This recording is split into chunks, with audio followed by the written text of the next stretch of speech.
All right, so let me get this straight. Crypto millionaire couple tortured and murdered in a 5-star Bali resort. I'm not even going to ask how that can happen because I know it can. But what I do want to ask is who's involved in this? Because how in the Sam hell do millionaires just get murdered and tortured? Tortured means that it takes time for these things to it takes time for these things to happen. And in a 5-star resort, was he set up? Was he in? And I don't even know if it's ENG. I don't even know the thing yet. Were they set up? I don't know. I would like to know. This one is pretty long, but this is also an interesting concept to me because it seems like crypto millionaires and billionaires just be getting offed. Like that's like a good amount of them be getting offed, and it's just like a fly by night thing. So let's figure it out. Well, I'd be mad as hell if I get murdered in a 5-star hotel. Like, what is a? Are there any murder-free hotels? Like, was there more stars than 5? Like, damn. This video is brought to you by Sebastian's Patreon. Not only is this page packed with exclusive videos, 800 plus at the time of this recording to be exact, but it also comes with a couple tiers. If you'd want to subscribe and support this growing community, click the link in the description. And thank you for everything. Now, let's get back to the video. Anyway, why am I so big? There we go. Let's go. Bada boom, bada bing, baby. Bada bing, bada boo. Mr. Bing jumped into bed thinking about how well rested he's going to be tomorrow morning. Okay. You know, hotel beds, they've got a certain magic about them. They make you fall asleep, they make you stay asleep, or maybe it's like the blackout curtains that do that. Probably. Either way, he's very excited to have the much needed deep sleep, and it's Sunday night. So he's like a tiny bit concerned, a tiny bit worried that all of these other hotel guests, all of these neighbors around him, they're going to be up loud and rowdy just partying through the weekend. He's a very light sleeper. So yes, he had some concern. And maybe, just maybe, he jinxed Not the music. Oh my In a gosh. daze, Mr. Bing wakes up from a strange noise. It sounded kind of like a groan. Huh? A groan. He turns to look at the time on his phone, and the light is so bright he's like squinting his eyes. 6:43 a.m. Still half asleep, he thinks, okay, maybe it was a fleeting dream. Maybe I didn't actually hear anything. Nah, gang. A groan is a groan. You heard that. I be hearing some things too, and it just be like, I guess, apartment noises, but like a groan is pretty distinct. His eyes start slowly closing again, and there it is again. The same noise, the groan. It's like a muffled groan, but this time it feels louder, like it's getting closer. Something about the noise, it freaked him out. It freaked him out enough that he was sitting up in bed, high alert. His back was erect.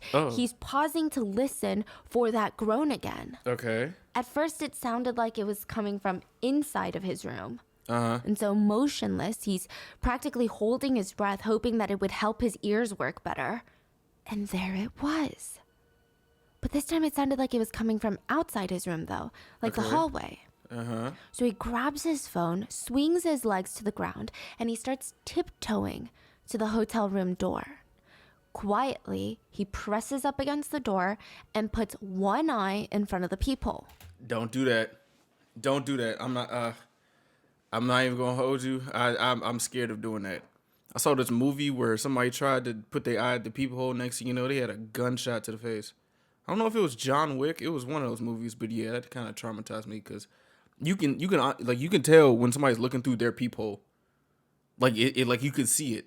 Like you could see like the eye or the things like moving. And you could tell like somebody's there. He's like half expecting to see someone standing at his door, but he scans up and down, left and right, and he doesn't see a single thing. He doesn't see anyone. Somebody's in there. Somebody's in there. Small sigh. Somebody's in there. Then he backs up from the door. Did he turn on the lights? Then he freaking hears it again. The groan. Go to the bathroom. Because he's closer to the door this time, the sound was much more clear, and it was also accompanied by another sound. The sound of something dragging, some sort of friction.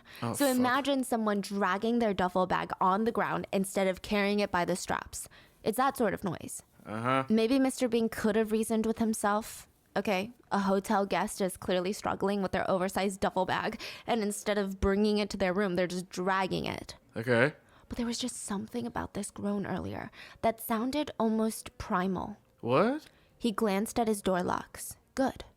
Double bolted. Okay. So he steps back into his room and starts speed walking to the hotel landline on the nightstand. Hi, sorry, for the past 10, 15 minutes, I've been hearing some groaning.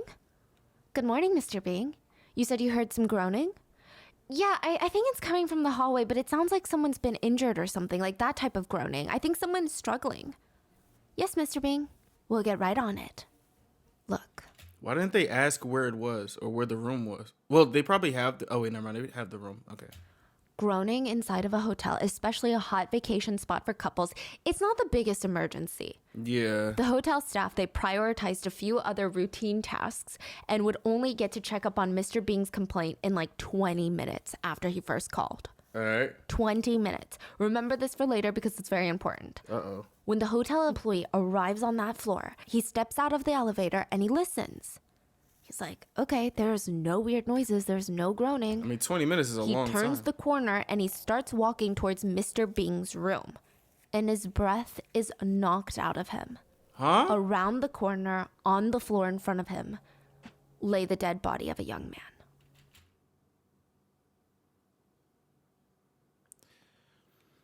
You know, when I was looking for jobs, I wondered what do I need to do to be a hotel person? I realized that you gotta be ready for a lot of things if you work in a hotel. You know what I'm saying? It would probably be more than just cleaning up or just having to check in on a sex smelled filled room. People be getting killed in hotels. It'd be a lot of freaky stuff going on in hotels. Yo. There was a trail of blood behind him. Oh my gosh. He had stab wounds all over his body, and it was very clear that he crawled out of his hotel room trying to escape. Bro. Oh my gosh. He most likely crawled on his stomach and then collapsed on his back when he could crawl no more. But there's more.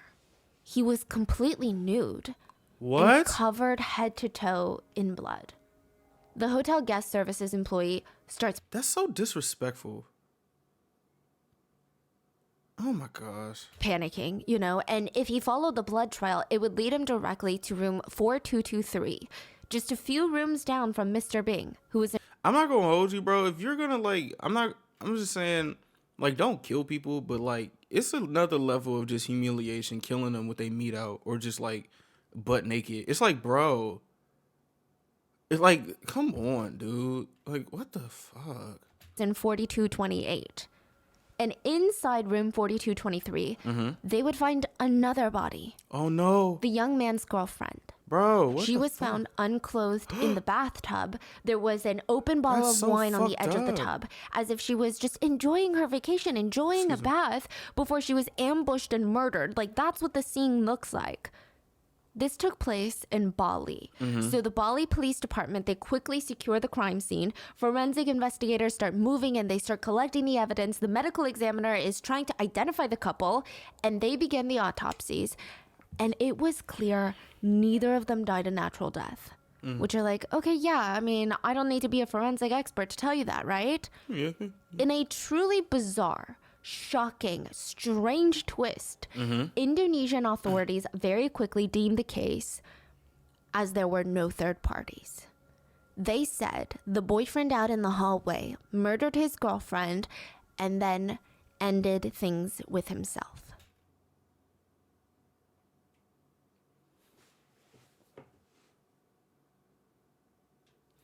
I don't know too much about this story, but this kind of sounds fishy. Because if he was going to end things for himself, if he was, so he offed his girlfriend and then tried to off himself, but he was dragging on it looked like he was trying to get away because he was dragging on the floor. So I guess what the thought process would be, he wanted to make it seem like he was killed. That's why he wanted to be seen out in the open. Is that what the thought process is? Or otherwise, this probably was an inside job. Because, excuse me, what? How? What? How, though? In the hallway? Yeah. Yeah, what? That makes sense. Exactly. So the two Hotel people that were cameras? found dead, they were Chinese nationals, meaning Chinese citizens. Oh, shit. And netizens in both China and Indonesia, they start collectively voicing their concerns about the case. They're like, wait, hold on. There's so many pieces of evidence pointing to the fact that they were both murdered, right? Yeah. So, I mean, it just doesn't make any sense. Even just looking at the crime scene, most people are like, this doesn't add up with what the authorities are saying happened. Of course, the authorities are... There's even more. What? So the boyfriend in the hallway was found to be stabbed to death by a broken glass beer bottle. His own fingerprints were nowhere on the beer bottle. Why are they lying? He had stab wounds on his back that would have been Oh. incredibly difficult for him to have inflicted on himself. Yeah, you can't even scratch And certain places of your allegedly, back. His private parts had been severed off.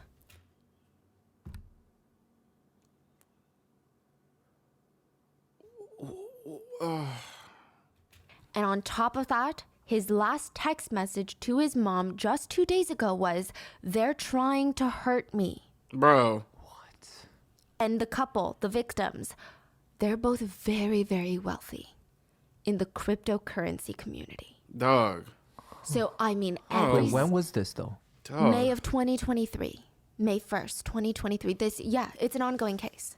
Like 2 months ago. Okay, well, it's not 3 an months ongoing ago. case, but yes. What the fuck? What? Yeah. That's nuts. So, I mean, every single piece of evidence seemed to point to the fact that this couple was tortured and brutalized in their hotel room. But here's where it gets even more puzzling. Indonesian authorities stated that they poured through the CCTV footage from the hallway. Nobody other than the couple themselves ever entered that room, nor did they exit. Not a single soul was caught on camera sneaking in, breaking in, or being What? invited into the couple's hotel room. Nobody? So this very quickly became a locked room mystery. Huh? Were they murdered? If they weren't, what the hell happened? If they were, how did the murderer get in and how would they escape that room? And more importantly, why would someone want them dead? I can probably imagine why. For some reason, it just seems like being a crypto millionaire just comes with people wanting to off and kill you. It's like, damn. Like, damn, bro. Like, what the fuck? Who did you cross anybody?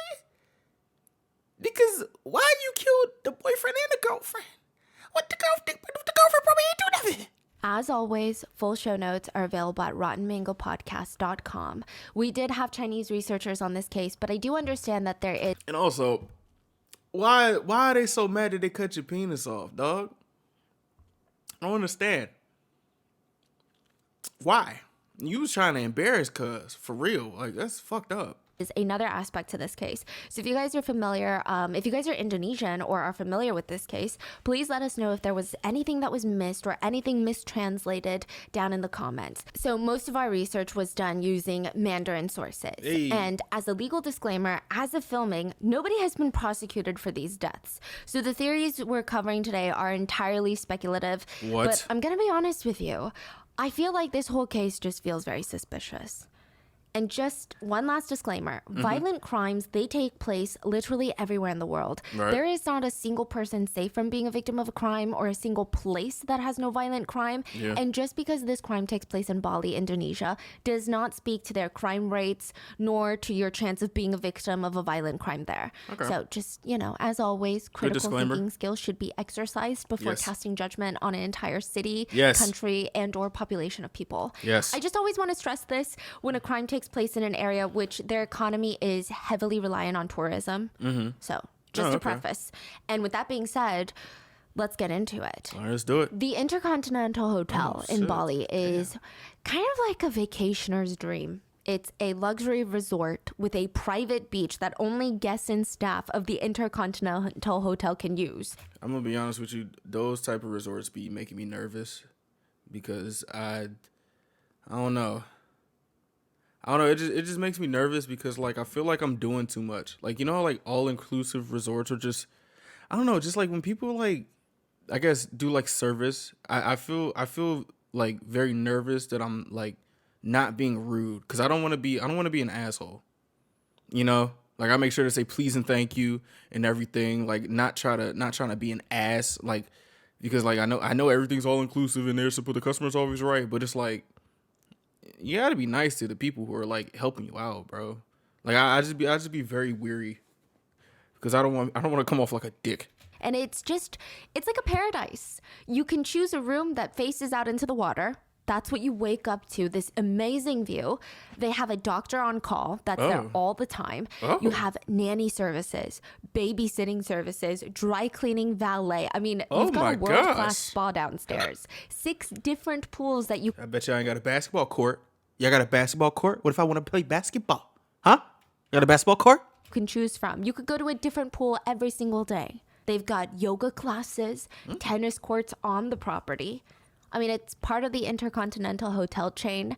They claim that they were the world's first international luxury travel hotel brand. Oh, cool. And the chain is very much synonymous with like luxury and high-end stays. Nice. It's about $300 a night if you book early in advance. Really? So to put it in comparison, you could actually find budget hotels in Bali for as little as $15. Oh, so these wow. are going to be like your hostels. And then you can find mid-range hotels for about $40 to $100 a night. And luxury hotels go upwards of $200 a night. I mean, of course, you have the ultra-luxury 5-star hotels like the Bulgari Resort or like the St. Regis. Those go for like over $1,000 a night. But the Intercontinental in Bali... I mean, this is what you consider a luxury resort that international travelers from all over the world would be very excited to stay at. So 25-year-old Li Qiming, we're going to call him Li, and 22-year-old, his girlfriend, Chen Jianan, we're going to call her Jia, we're staying at the Intercontinental Hotel in Bali. Now, side note, considering this is a very, very new case and because of different privacy laws in other countries, we just don't have that much background on the couple.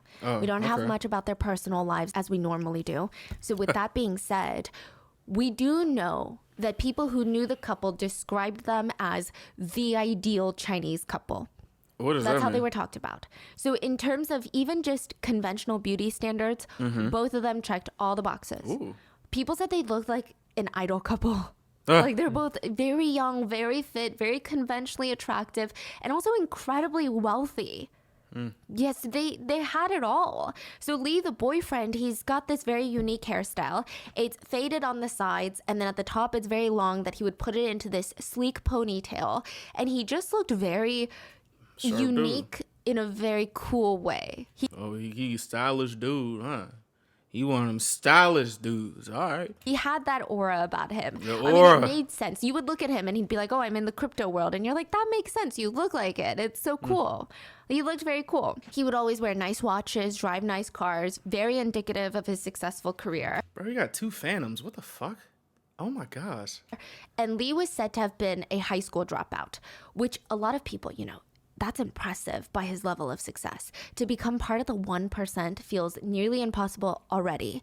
But in China, the statistics of becoming a self-made millionaire without daddy's money and without a degree from one of the top colleges in the nation, it's like a dog's dream, I guess we would say in Korean.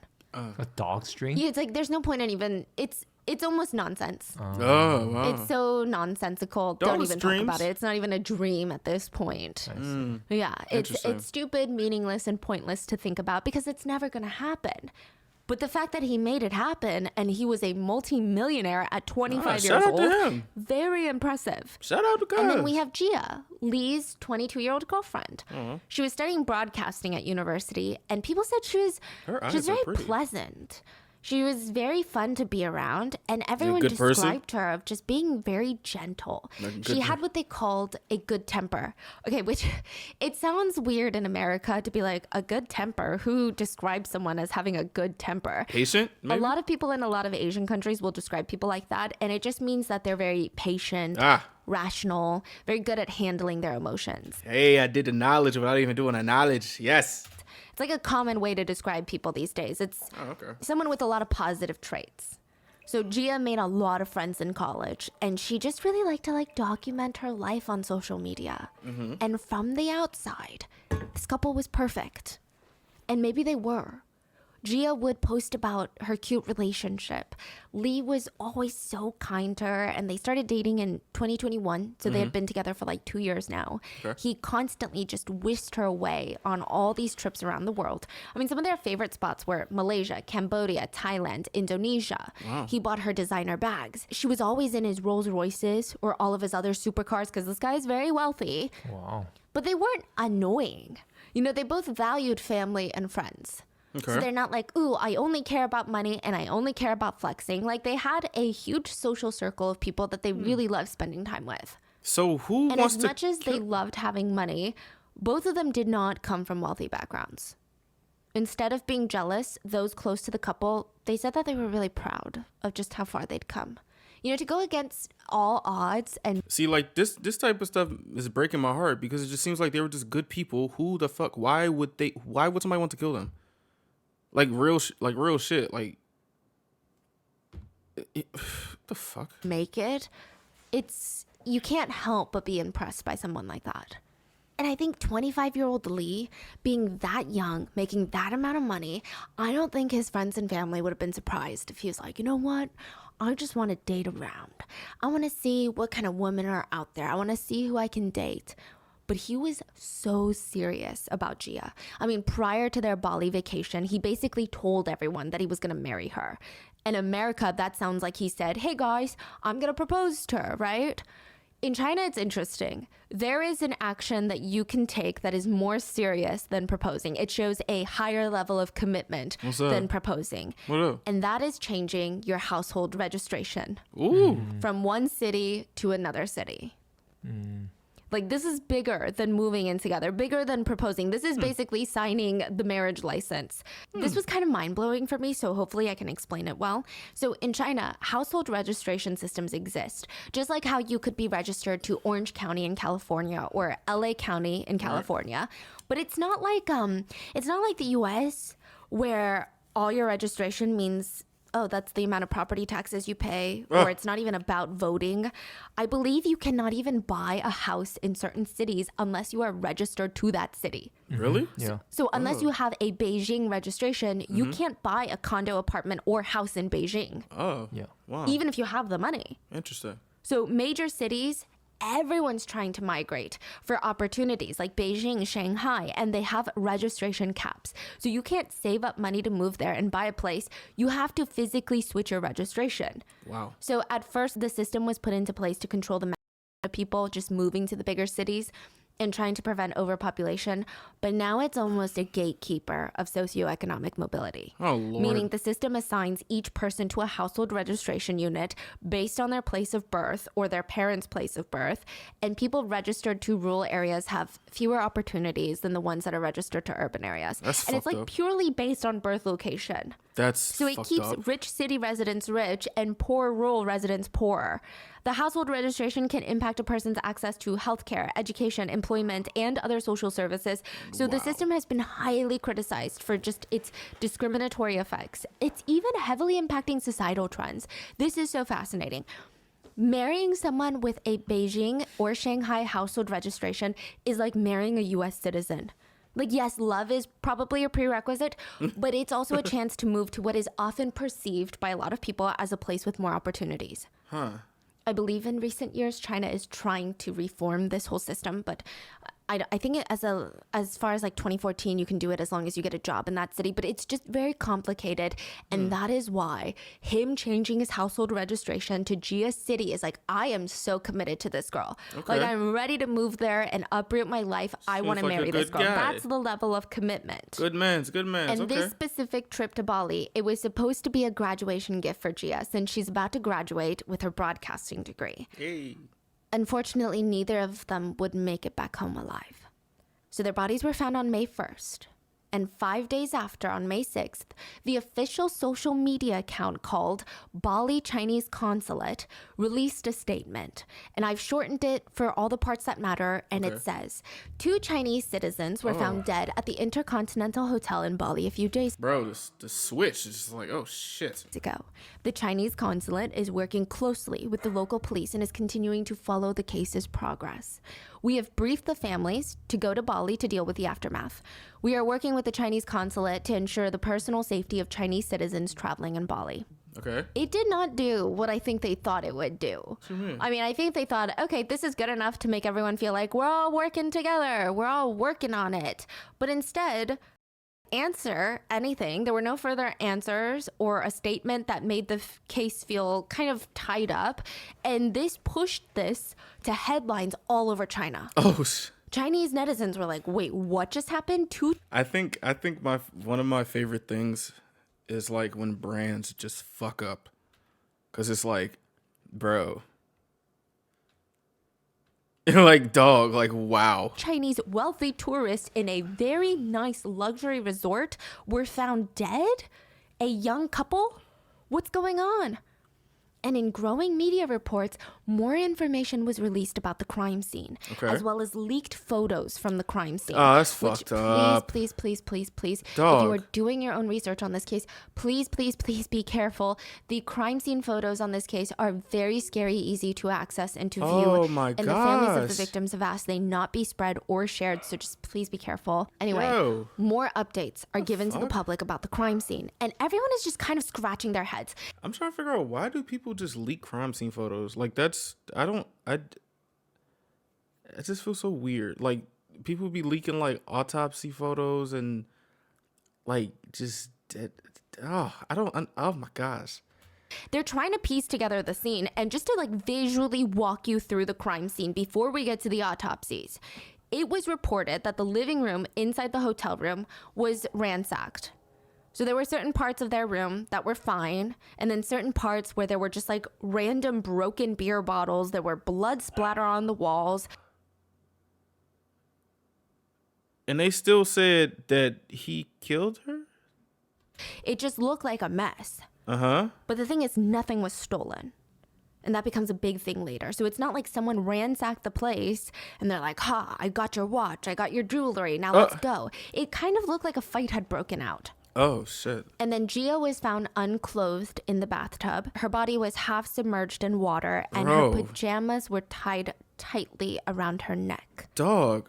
There were streaks of blood all over the ground in the hotel room, and one continuous streak that led out of the hotel room and down the hallway of the second floor.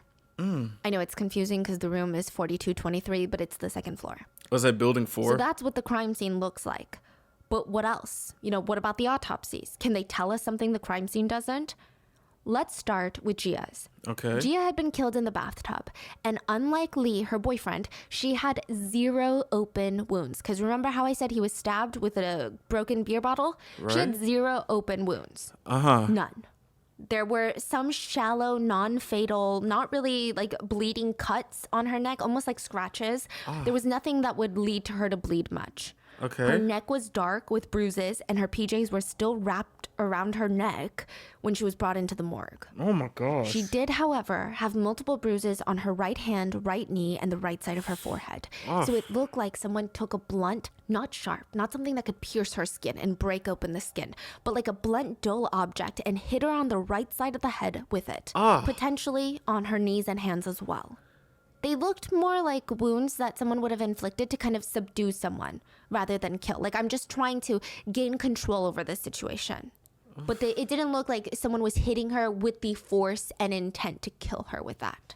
Okay. Going by the autopsy, it was likely that Gia was ambushed while she was taking a bath. Someone or multiple individuals walked in, saw her pajamas laying on the floor or the chair, grabbed those, hit her on the head with a blunt object to subdue her, and then strangled her to death with her own pajamas. I can't even imagine, bro. Like, oh my gosh. Rest in peace to Gia. What the fuck? Like, you just want to take a bath. Like, you just want to take a bath and you can't take a fucking bath? What the hell? And originally, it was believed that she was killed by the pajamas and that she had died of manual strangulation. But the autopsy showed that the truth was much more unfortunate. What you mean? Authorities believe she put up a fight. So she was splashing around the bath to try and fight off the killer or killers, but ultimately the water was a big problem. Gia was found with foam at her nose and mouth areas, which can point to the fact that she improperly inhaled water. Oh, fuck. Meaning while she's fighting off her killer or killers, she's inhaling water and it's going down the wrong pipe. It's going down her airways. Oh, gosh. She died partially from strangulation and partially from drowning. Oh my gosh, dude. What the fuck? Water was found in her respiratory tract. She would have likely felt like she was being waterboarded, is what the sources say. Like, have you guys ever drank water, but it enters the wrong tube, is kind of how you call it, like the quote, wrong tube. Yeah. And it goes down your trachea. Yeah. Your body will start reacting instantly. You're going to have like a coughing fit. Your eyes are going to water, and it's an uncontrollable response. Like, no matter how much you try to hold it in, you're going to be coughing up a storm. But since Gia was also being strangled at the same time, she was unable to cough up some of that water. Bro, that's fucked up. So oh my it was gosh. a very brutal, gruesome death, and this becomes important later. Now, let's go over Lee, the boy. Why all these damn why all these this information becoming important later? What the fuck? Boyfriend's autopsy. Lee had more than 20 open wounds across his neck, both sides of his torso, chest, and back. His back. So not like where the obliques are, but his back. This is so important later, so keep it in mind. Okay. The largest wounds were measured to be about 5 inches long. So that's like a little bit shorter than the length of most smartphones. So look at your phone, right? The depths of the wounds varied, so some were deep, but a lot of them seemed to be very shallow. Also keep that in note, you know? Okay. But don't worry, I'm going to remind you later. Thank you. I appreciate it. Thank you, Steph. I appreciate you. It's gotta remind myself of a lot of things. My memory is ass, so Shape, angle, and cut of his wounds, they matched a glass beer broken bottle edge. So most likely, someone had smashed a beer bottle, broken the glass of it, and then started stabbing him with it. And Lee's cause of death was loss of blood. So to give you more context on how bad this is, none of his injuries were instantly fatal. So it wasn't like there was a knife or a sharp object to his heart or to his brain. The wounds were just deep enough to keep him very much alive. So alive that he was able to crawl for help for 20 minutes as he slowly bled to death. He died from blood loss. In order for an average adult human being to die of blood loss, they need to lose about 1/3 to 1/2 of their total blood volume. Which, if you think about it, that's a lot of blood. yeah. It's said that an average human male has about 1.5 gallons of blood. And if you lose about half of it, that's about 12 cups of blood, or like 2 of these of blood. Remember how I mentioned the crime scene photos were released? Well, there was a detail that netizens saw in them, and they were kind of waiting for this to be in the autopsy results for Lee. I do just want to make it clear that authorities, the media, news sources have never reported on this particular part of the case. It's mainly a discussion held by netizens on forums, but it is a huge part of this case in whole, so I can't not include it. The crime scene photos seem to depict Lee without his private parts.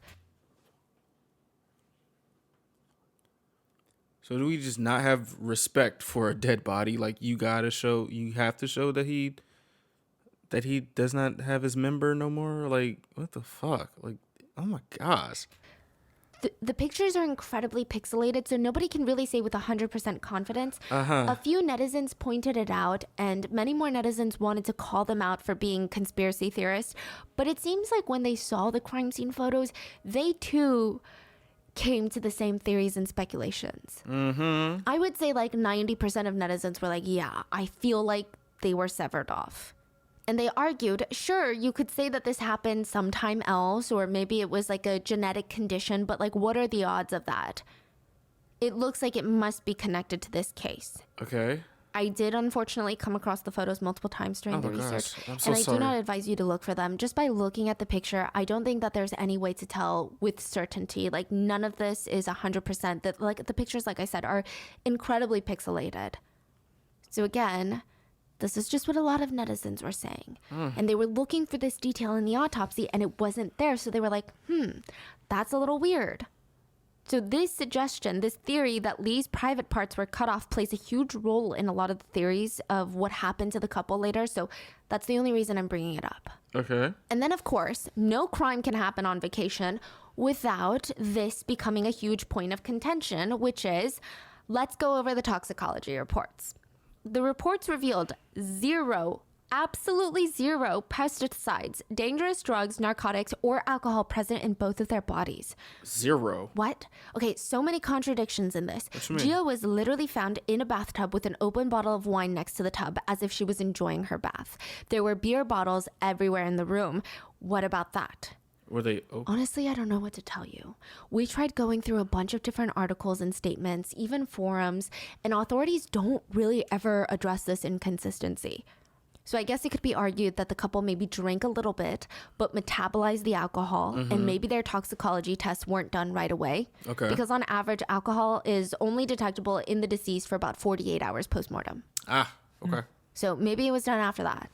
Either way, maybe they didn't drink at all, or they metabolized it and too much time had passed before the medical examiners could test.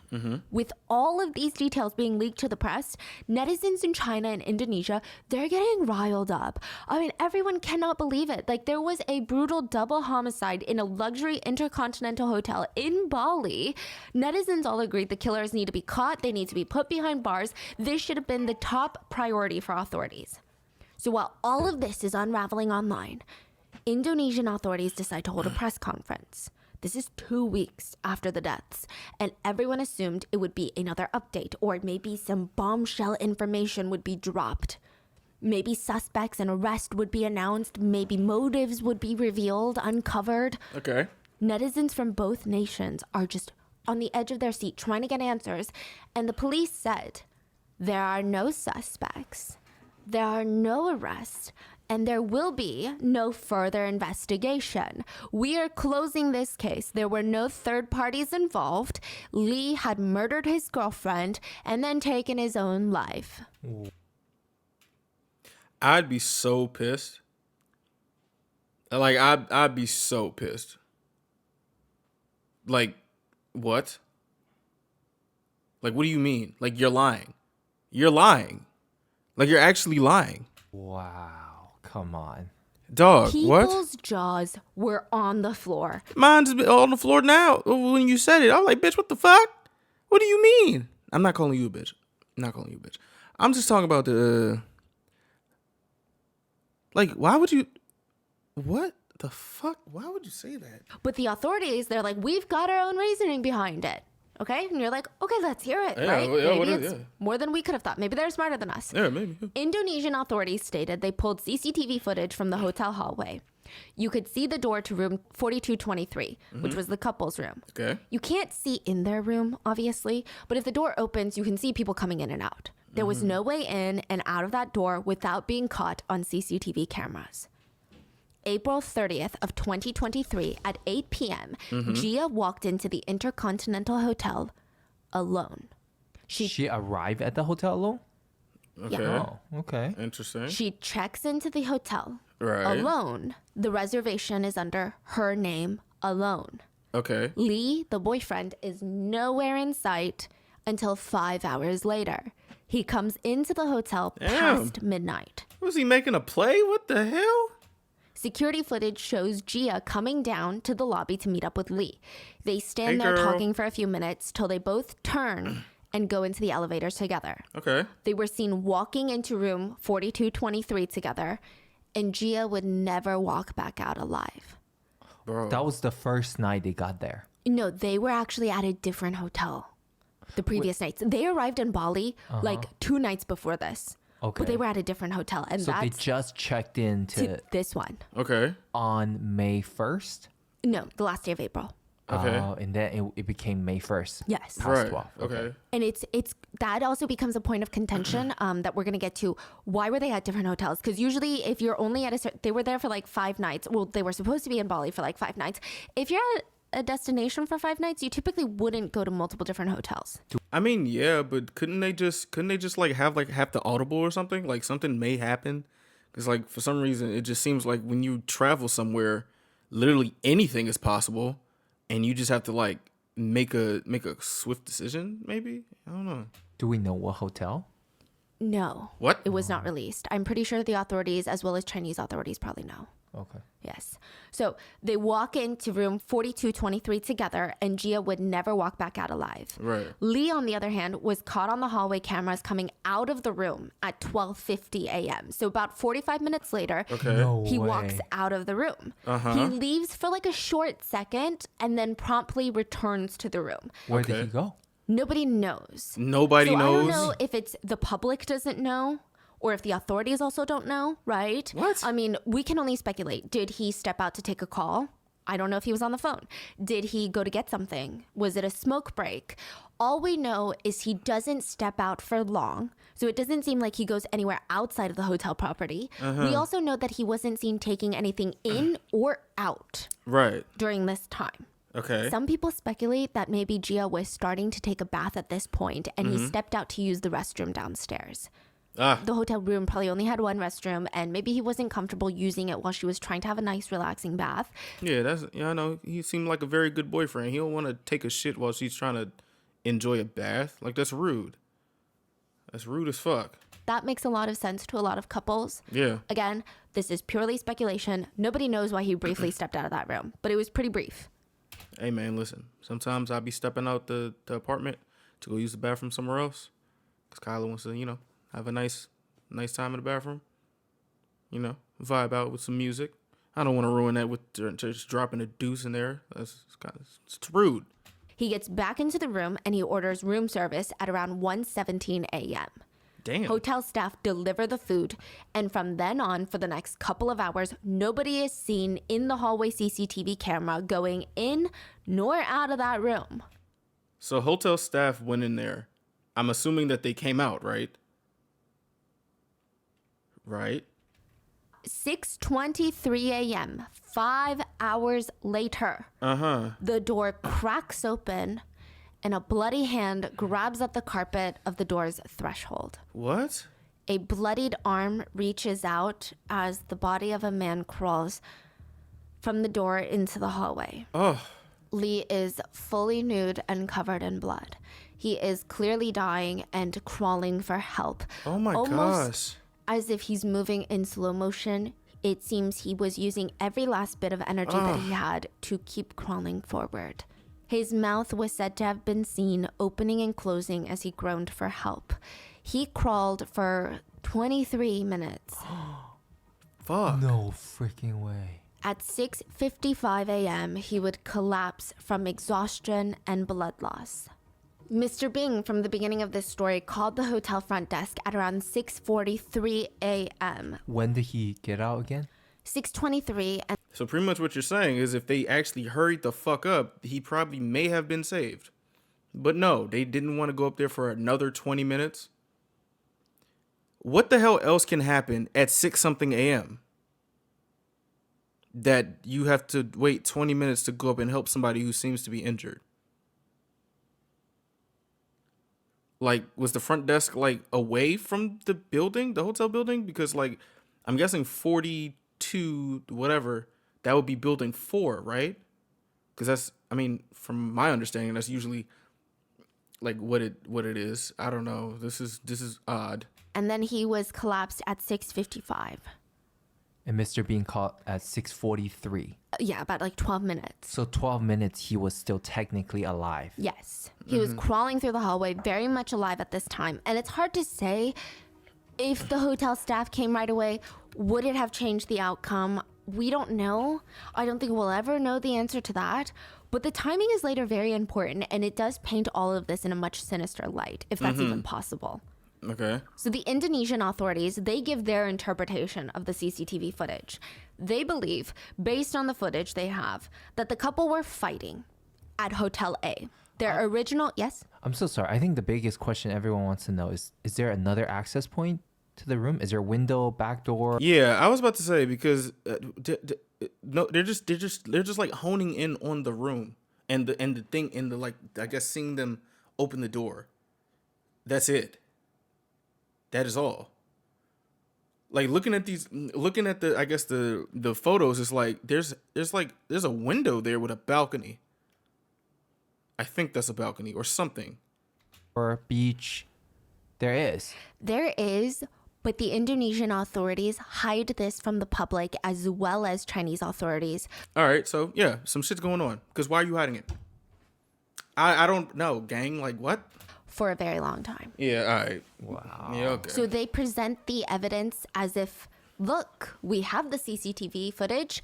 No one went in through the door. So it was implied it was a locked room mystery until people found out what floor that room was on and found out it had a balcony that was easily accessible. It's on the second floor, and in the back there's no CCTV cameras. So second floor, that's still above the ground floor, right? Yes. You can still scale it. You say someone can find a way to get in. Yeah. It's easy to get in. Yeah. Easy. Really? Yeah. So, they believe, based on the footage they have, that the couple were fighting at their original hotel reservation. So, Hotel A, they booked it, they checked in, they're trying to have a nice vacation, and then they start fighting. Reason. They're basically saying that this fight, this relationship trouble would lead to Lee killing his girlfriend and then cutting his own life short. They said after some investigating, they realized that Lee and Gia had no plans to originally stay at the Intercontinental Hotel in Bali in the first place, meaning that they were staying at Hotel A, got into a fight, and later that night, Gia checks into the Intercontinental by herself. Authorities stated that they believed that the couple had gotten into such an explosive fight that Gia was like, I don't even want to sleep in the same hotel as you. Which people thought was odd because you would just get another room inside the hotel typically, especially when you're in a foreign country. Like maybe if you're in your home country, you're like, okay, like I speak the language, I know where I am. I'm just going to go to a different hotel in the city. But usually resorts in places like Bali, they're massive. You could easily go to the other side of the hotel and never cross paths. Right. But they say it got so bad, Gia decides she's going to leave and check into a separate hotel by herself to get away from Lee. She checks into the Intercontinental Hotel alone. But by the time that Lee comes to be with her, it seems like the tension had fizzled out and they made up. Okay. Authorities believe they briefly made up before they started fighting again inside the room. And this time the fight became deadly. Question: How was the, I guess, the temperament of the CCTV footage of them walking? Like, did they look like they were fighting or arguing? Like, did it look like it was tensions going on? He said, quote, Lee killed Gia with heavy blows, binding her around the neck and finally drowning her in a bathtub. Holy Lee fuck. took his own life afterwards by slashing his throat and inflicting self-wounds with a broken beer bottle. The deaths were ruled with no third parties involved, based on the examination of the victims' bodies performed by the forensic labs of the Bali police. Now, at this point, many people still believe that Gia and Lee were attacked and murdered, and they did not agree with what the authorities stated what had happened. But they were confused because, like, how did the killer get into the room in the first place? Like, had they already been hiding in the room? Were there secret tunnels into the room? There were a ton of speculations online. There were no answers. Of course and because not, there were no 'cause- answers, some people started believing the authorities were right. They were like, you know what? Domestic violence and toxic relationships, they're senseless. They're confusing. And a lot of people that have not been in these types of situations, they just cannot wrap their heads around it because it sounds crazy to think that someone could do this to their partner while they're in love, while they're on vacation. But this is the reality of a lot of people's lives. But still, what the other netizens just could not understand was, that's one thing, but why did the police close the case after only 2 weeks of investigation? And it's not like they presented some irrefutable information during the press conference that definitively ruled the case their theory. And also, sorry, Stephanie. Just and also, like, if they knew the argument was bad, what were they arguing about? That's what I'm trying to figure out. Or did they just came up with this fucking theory just because the circumstances? felt like there were so many different possibilities of what really happened, so many missing gaps, and they were just ignoring it. Too many loose ends, too many things that weren't addressed, and too many things that just could not be explained. First of all, there was no motive. Okay. I mean, yes, every couple can seem perfect from the outside. Do we really know what's going on if in relationships behind closed doors? No. I mean, yeah. But netizens from both countries felt like there just wasn't enough reason for Lee to murder Gia. It stated that not a single person reported Lee from his personal life, never reportedly ever being aggressive to Gia or anyone else for that matter. It did not seem like he was hiding an angry, violent side from. And also, I just want to just say, like, I do understand that just because everybody may vouch for you, that doesn't mean you're like absolved of being capable of domestic violence. We're just going off of just like witness statements and I guess friends and family. So it's like that could add more understanding to why does it feel like this is not what the police say. Social media. But again, that doesn't mean he didn't have it in him. But a lot of netizens said beyond that logically, there was no reason for Lee to kill Gia. He could have just broken up with her. It's not like they were married. She was not entitled to his money. He was the one bringing in money. Why would someone with that amount of money risk everything, for what? I mean, then again, you got people just like who would do crazy shit. So. But then people are like, you just don't know unless you've been in relationships with these types of toxic people. It could just be that it was a scenario of, oh, well, if I can't have her, nobody can. Usually these types of toxic relationships, they have other accompanying signs. That's what people stated online. No friends of the couple reported feeling even remotely that Lee was controlling over Gia or was maintaining some sort of hold over her. In fact, both of them had pretty big, lively social lives. There were also no signs or reports of domestic abuse, violence, and Lee did not have a history of crimes against women. And again, just because people haven't come forward to report these things doesn't mean it can't be true. Right. In fact, more people came out to argue the other version, though. Lee's mom came out to state that there was no way that her son would ever hurt Gia. I know. She said he was in love with her, wanted a future with her, he cherished her, she was one of the most important people in his life. But of course, his mom is gonna say something like that. Right? That's like what moms say about their kids. About their sons, too. It spoke volumes, though, when Gia's own mother came forward to say, I do not believe that he would ever harm my daughter. He loved her. She could feel it. She could see it whenever she saw them together. This was big for netizens because typically in Asian households, there really is that mother-in-law stereotype where the mother-in-laws usually never think that their children's partners are good at them. So for her to go against the authorities' theory, she must have truly felt like Lee was incapable of harming her own kid. She's like, that's my kid, yes, but I just don't think he would do that to her. Okay. So all of it just felt odd to netizens. Now, let's go over the alleged argument that the couple had and the fact that they had multiple different hotel reservations.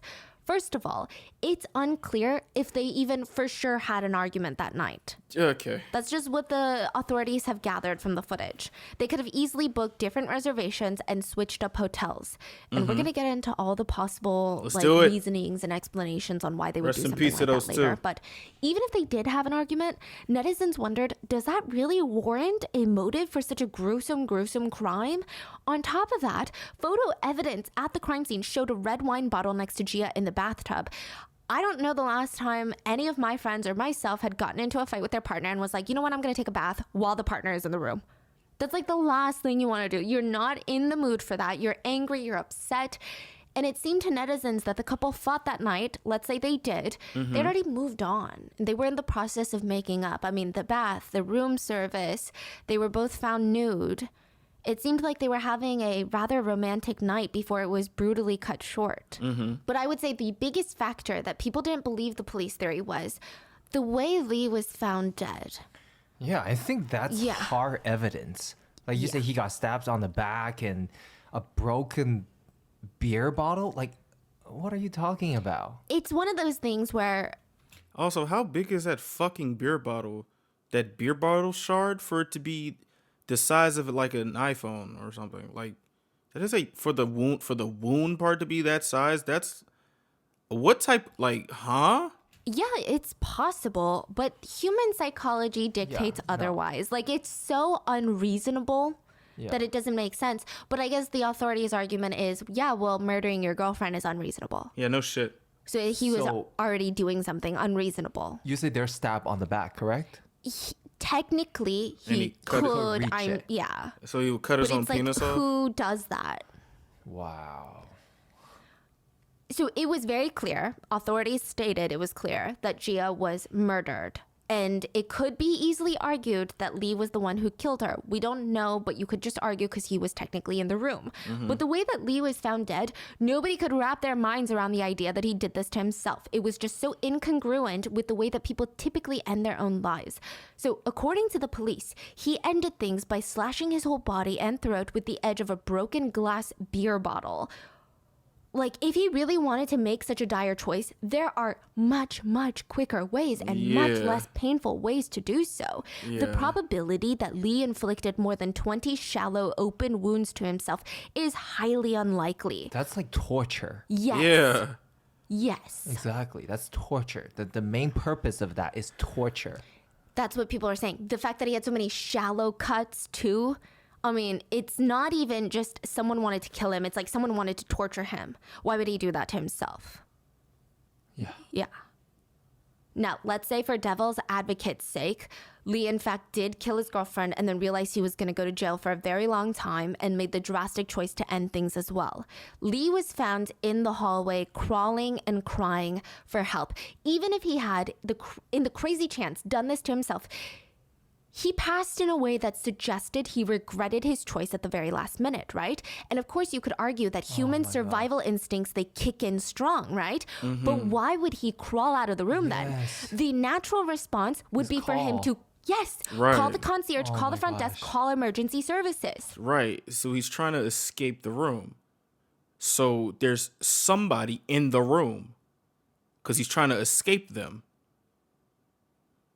Or, if we're doing the killed the girlfriend thing, he wanted to stage it somehow. Oh my gosh, I just got chills from that. That means somebody or something is there. Yeah, to somebody, prevent him from calling for He's help. trying to run away. Right. Oh my Yes. god. Yeah. I like how the husband is like doing these ad libs. And the person in there can't come out because of camera. Yes. Oh my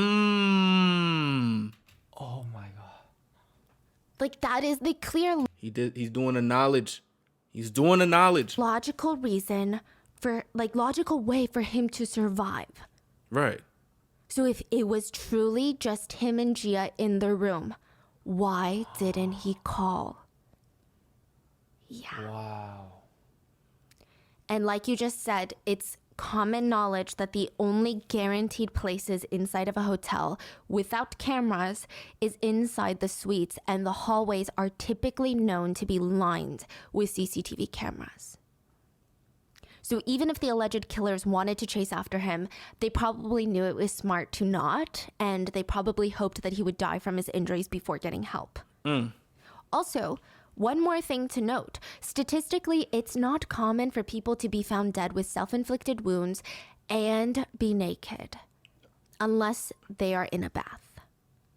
It is stated to already be such an emotional, vulnerable moment, and it's said that human psychology dictates that people making these types of decisions typically don't want to add another layer of insecurity and vulnerability. Right. Lee was unclothed, not just in the room, but also in the hallway where he crawled out for 20 minutes. And again, this next part is just human psychology speculations from forums that I've seen, like netizens. So this is not like certified psychologist or any sort of studies that were done, but they were saying how if you really had a man who exerted so much control and power over their partners, over their girlfriends, to the point of murdering them, this is typically an egotistical, narcissistic man. These types of men will not want to be found naked and vulnerable and in these defeating positions by other people. Yeah. Even I'm not a narcissist or any of that. I don't want to die with my meat out. So for him to crawl out into the hallway naked looking for help, that is not the way most, if it was his choice, most egotistical, narcissistic men would choose to go about things. They were saying, so it's just kind of like it doesn't match up. So like suddenly he's this evil man, kills his girlfriend, and then suddenly he's like, oh, forget my ego. It was weird. And at first, everyone was like, okay, maybe the Bali police are in over their heads. Like, maybe they're used to dealing with crimes that come from a tourist-heavy area. Maybe they only deal with theft, drunk and disorderly conduct, like Not things of murder. that nature. And maybe they did not have what it takes to investigate murder, a double homicide. And the hotel, being a luxury hotel, they truly thought that the groans were just coming from couples enjoying their early Monday morning. But you say he was This screaming is for where help, things right? take a much more sinister turn. Oh, Lord. Wait. The hotel was asked about why it took so long for them to investigate the call that Mr. Bing had made about the groans and the noise complaints. It seemed like he clearly stated to the front desk that something felt wrong. He didn't just say, hey guys, there's a noise complaint. I'm trying to sleep and my neighbors are groaning. He called, he was on edge. He said, it sounds like it's coming from the hallway. So Mr. Bing called at around 6:43 a.m. According to the CCTV footage, it looked like Lee had passed at around 6:55 a.m. According to the hotel, they received the call from Mr. Bing, and they actually didn't check on other priorities. They made this their priority, and they assumed, this is weird, they assumed a guest was injured in the hallway, so they, quote, searched for a wheelchair before going to the scene. What?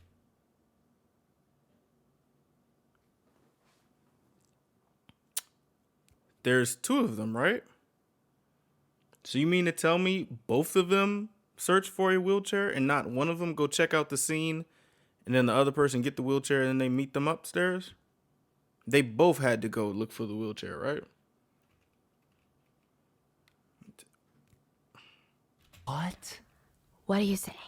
The explanation literally goes against all logic, and not to mention the Intercontinental's own protocol. According to other employees of other Intercontinental hotels, the appropriate protocol is taught in all the hotels across the board, and you investigate the complaint and move on to resolve the issue from there. Right. You don't get a complaint and blindly search for a wheelchair. Imagine you get the complaint and the reality is that a guest is choking on their room service. You waste precious time searching for a wheelchair that's not even needed. Like, imagine choking at a hotel and the guest services is like, someone get me a wheelchair pronto. I feel like this is a ruse or something. I feel like that's like a cover up for why they did that, like some fake alibi or some shit. You'd be like, what are you saying? I So may why be would wrong. you assume you would even need a wheelchair right now? Yeah. And to add to that, Oh, Lord. Intercontinental staff, at least said other hotel chains, have stated that they have ways to check security cameras live feed within the hotel. They didn't even glance to see if there was something strange going on that floor outside of Mr. Bing's room. Bro, what? They didn't? Didn't. What? Or Why? at least they So stated someone they didn't. was slacking, you think, or? It's a theory later. The hotel was in on it. Yeah, I was about to say, like, ain't in 5-star hotels, there's like people who check in on shit because the priority is for the guests to be safe, right? Like, what? The theory later. Well, maybe not the hotel. I don't want to say the hotel because that makes it seem like Intercontinental Hotels as a chain, as a corporation was in on it. Oh, no. But hotel employees of Yeah. that specific location, it's alleged that they were in on something. Okay, could you remind me what time they arrive at the scene? 20 minutes later, so like 7, 7 a little a.m. after 7. So like probably 10 minutes after he passed. The fuck? Oh, so let's say if somebody can see the live footage, then they can see exactly what is happening, Yeah. and they could likely choose to arrive Right. Later. at a later time. Yeah. Oh my God. These are just speculations and allegations. So please, and like I said, Intercontinental Hotel as a chain, no one is really saying that the corporation, like the corporate itself, has anything to do with this. Like at the most, they probably had no idea about any of this and it was like a rogue employee. That's like the most of the speculations and allegations. So it was reported that Mr. Bing stated that the sound was coming from the hallway. And again, no one really checked, or at least it seems like no one checked the hotel hallway cameras, because if they had checked, they would have seen Lee crawling and covered in blood. Right. And I can't imagine they would look for a wheelchair then. Yeah, I just Right. don't buy that. You know, anybody is taught if you see something like that, call 911 or call emergency service. Exactly. No one is ever taught growing up, look for a wheelchair. Yeah. Like that's just so against Like what? emergency protocol. Like That's what I'm saying. It sounds like they trying to cover up for something. Because why the fuck are you looking for a wheelchair, bro? Why are you not checking the cameras, bro? Like, why? look like somebody was trying, you know what I'm saying, get rid of them. No one ever done that. And I also think, okay, let's say they didn't have access to the security footage, live feed. I still just don't see, like, I'm trying to really put myself in a situation where I get a call about groans coming from a hallway. I just feel like I would go to the hallway and look around real quick. Yeah. Yeah. And then if I see someone, I'd be like, oh my God, this like elderly woman has fallen. Like, we need a wheelchair, right? Yeah, or you just call some emergency service first and then do like, or trying to save their life. I just don't see myself like having no idea what's going on. You know what's weird? You call you Why she get scared? you put someone on wheelchair and then do what? And bring them to hospital or bring them to help. Yeah. Did they even call the No. hospital? If they didn't call hospital, why would you need wheelchair? Oh, because maybe there's a nurse's office there because they have a doctor on call. I don't know if they have Then an you office, should have though, called the doctor to come with you. Exactly. And yeah. Exactly. You need wheelchair to transport people. This is multiple like lapses of judgment. Like at this point, after like the second little oopsie daisy, I'm thinking y'all in on it because how the hell, like how why does this have to happen? And especially in this specific moment, this is where everybody just starts losing their marbles. Like, let me get a wheelchair. Did you check the cameras? No. I bet. Let's go find his wheelchair. Like, huh? You don't save people by putting them on wheelchair. Yeah, Right. the wheelchair does nothing. Exactly. You should usually you call doctor and then you put them on the wheelchair to transport them to the doctor or to the hospital. Yeah, that is so weird. Yeah, that is so sketchy. Yeah, this whole wheelchair thing is so bizarre. Like, I just cannot see myself in a million years being like, there's a report that someone might be injured. I have no idea what kind of injury it is. Let me just waste precious time. Or transport them to anywhere. Oh, that's also true. Like, the number one thing is someone Don't falls, move them. don't move them. Yeah. Until you get a doctor who knows what they're doing because you can mess up their spine. Exactly. It is weird. Yeah. I mean, now that you're like breaking it down, it's even weirder. Doing the knowledge. So people online are like, that doesn't even make sense. I mean, what? So this detail would not only anger netizens, but it would draw suspicion on the hotel staff, right? But all of these loose ends still don't address one big detail. How did the killer or the killers get into the couple's room without being caught on the hallway CCTV camera? It's a locked room mystery. Did they freeze That's exactly what the Chinese authorities wanted to get to the bottom of. Did they freeze the cameras? 2 wealthy Chinese nationals died in a popular tourist spot for Chinese citizens. China was not having it. They demanded answers. And it seemed that China was not happy with the explanation given by the Bali Police Department. And with enough pressure, a few new key pieces of evidence were released by the Indonesian government. It seemed like for whatever reason, they were trying to keep these details hidden and unknown for some time. Most likely because it went against their theories. So the first piece of evidence is reportedly the beer bottle that they claimed to have matched as the weapon of self-infliction, the broken beer bottle. It did not have any of these fingerprints on it. None. Not to mention the method of stabbing oneself to the point of no return is so rare that it's almost a phenomenon. And that's with a knife. A broken beer bottle is horribly jagged and not that sharp and a very painful instrument to use to cut oneself. Hell yeah. First up, has y'all ever like tried to break a beer bottle before? I tried to do that for like no reason at all. Honestly, I just wanted to see if it worked. Bro, I fucked my hand up so... Bro. And stabbing to cut one's life short is one of the rarest methods. And of course, it's not unheard of, but it normally occurs statistically in young men who have had a long history of severe mental disorders.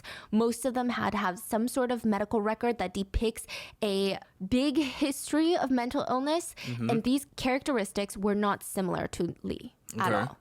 So now add to the fact that he had wounds on his back and his fingerprints were not found on the bottle, it just doesn't make sense.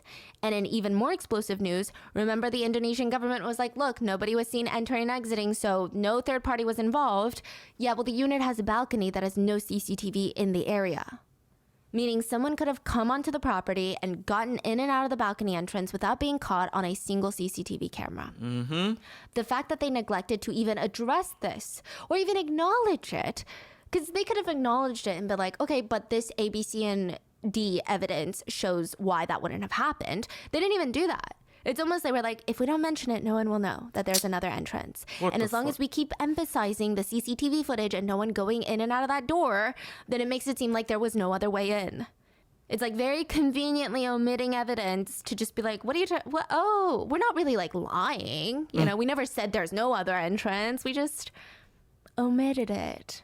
That's lying. And lastly, another very suspicious... By the way, omission is lying, by the way. ...detail is just a few days after the incident, the hotel cleaned up the entire room and changed out the carpets. The crime scene was literally wiped from this earth, meaning no further investigation, if desired by any nation, could be conducted. Isn't that illegal? Aren't you like tampering with evidence? Or is it just like different in Indonesia? And sure, they got to clean up the hallway. I get that, the hallway, right? But they took up the business. carpet. They need to make money. They have employees whose livelihoods depend on the hotel making a profit. But there's a drastic difference in the Intercontinental's staff's reaction time of cleaning up a crime scene versus responding to a security or potential health risk. Man. This is the allegation. Okay. Like, people online were saying, you know, it's one thing to be super lazy, like a super lazy business. Like, we have a possible guest safety or security threat complaint. Let's just look for a wheelchair or something and like prolong this because we're lazy. We don't want to go look. We'll get to it when we get to it. We have a crime scene. Okay, fine. We'll clean it eventually. Blood. But a lot of netizens were saying the energy was just so different. Like, they were so slow and took their time with the security and safety complaint that Mr. Bing made, and yet so quick and ready to clean up the crime scene. I'm not gonna lie to you. I kind of think like in terms of that, where it's like, in terms of like trying to clean up something, like you're trying to show hastiness because the faster you clean it up, maybe the faster it might go away. You know how like, I think it's called object permanence. It's like if there's not blood on the floor, then people probably won't talk about this shit as if like there's still blood on the floor and it will remind somebody that some shit happened.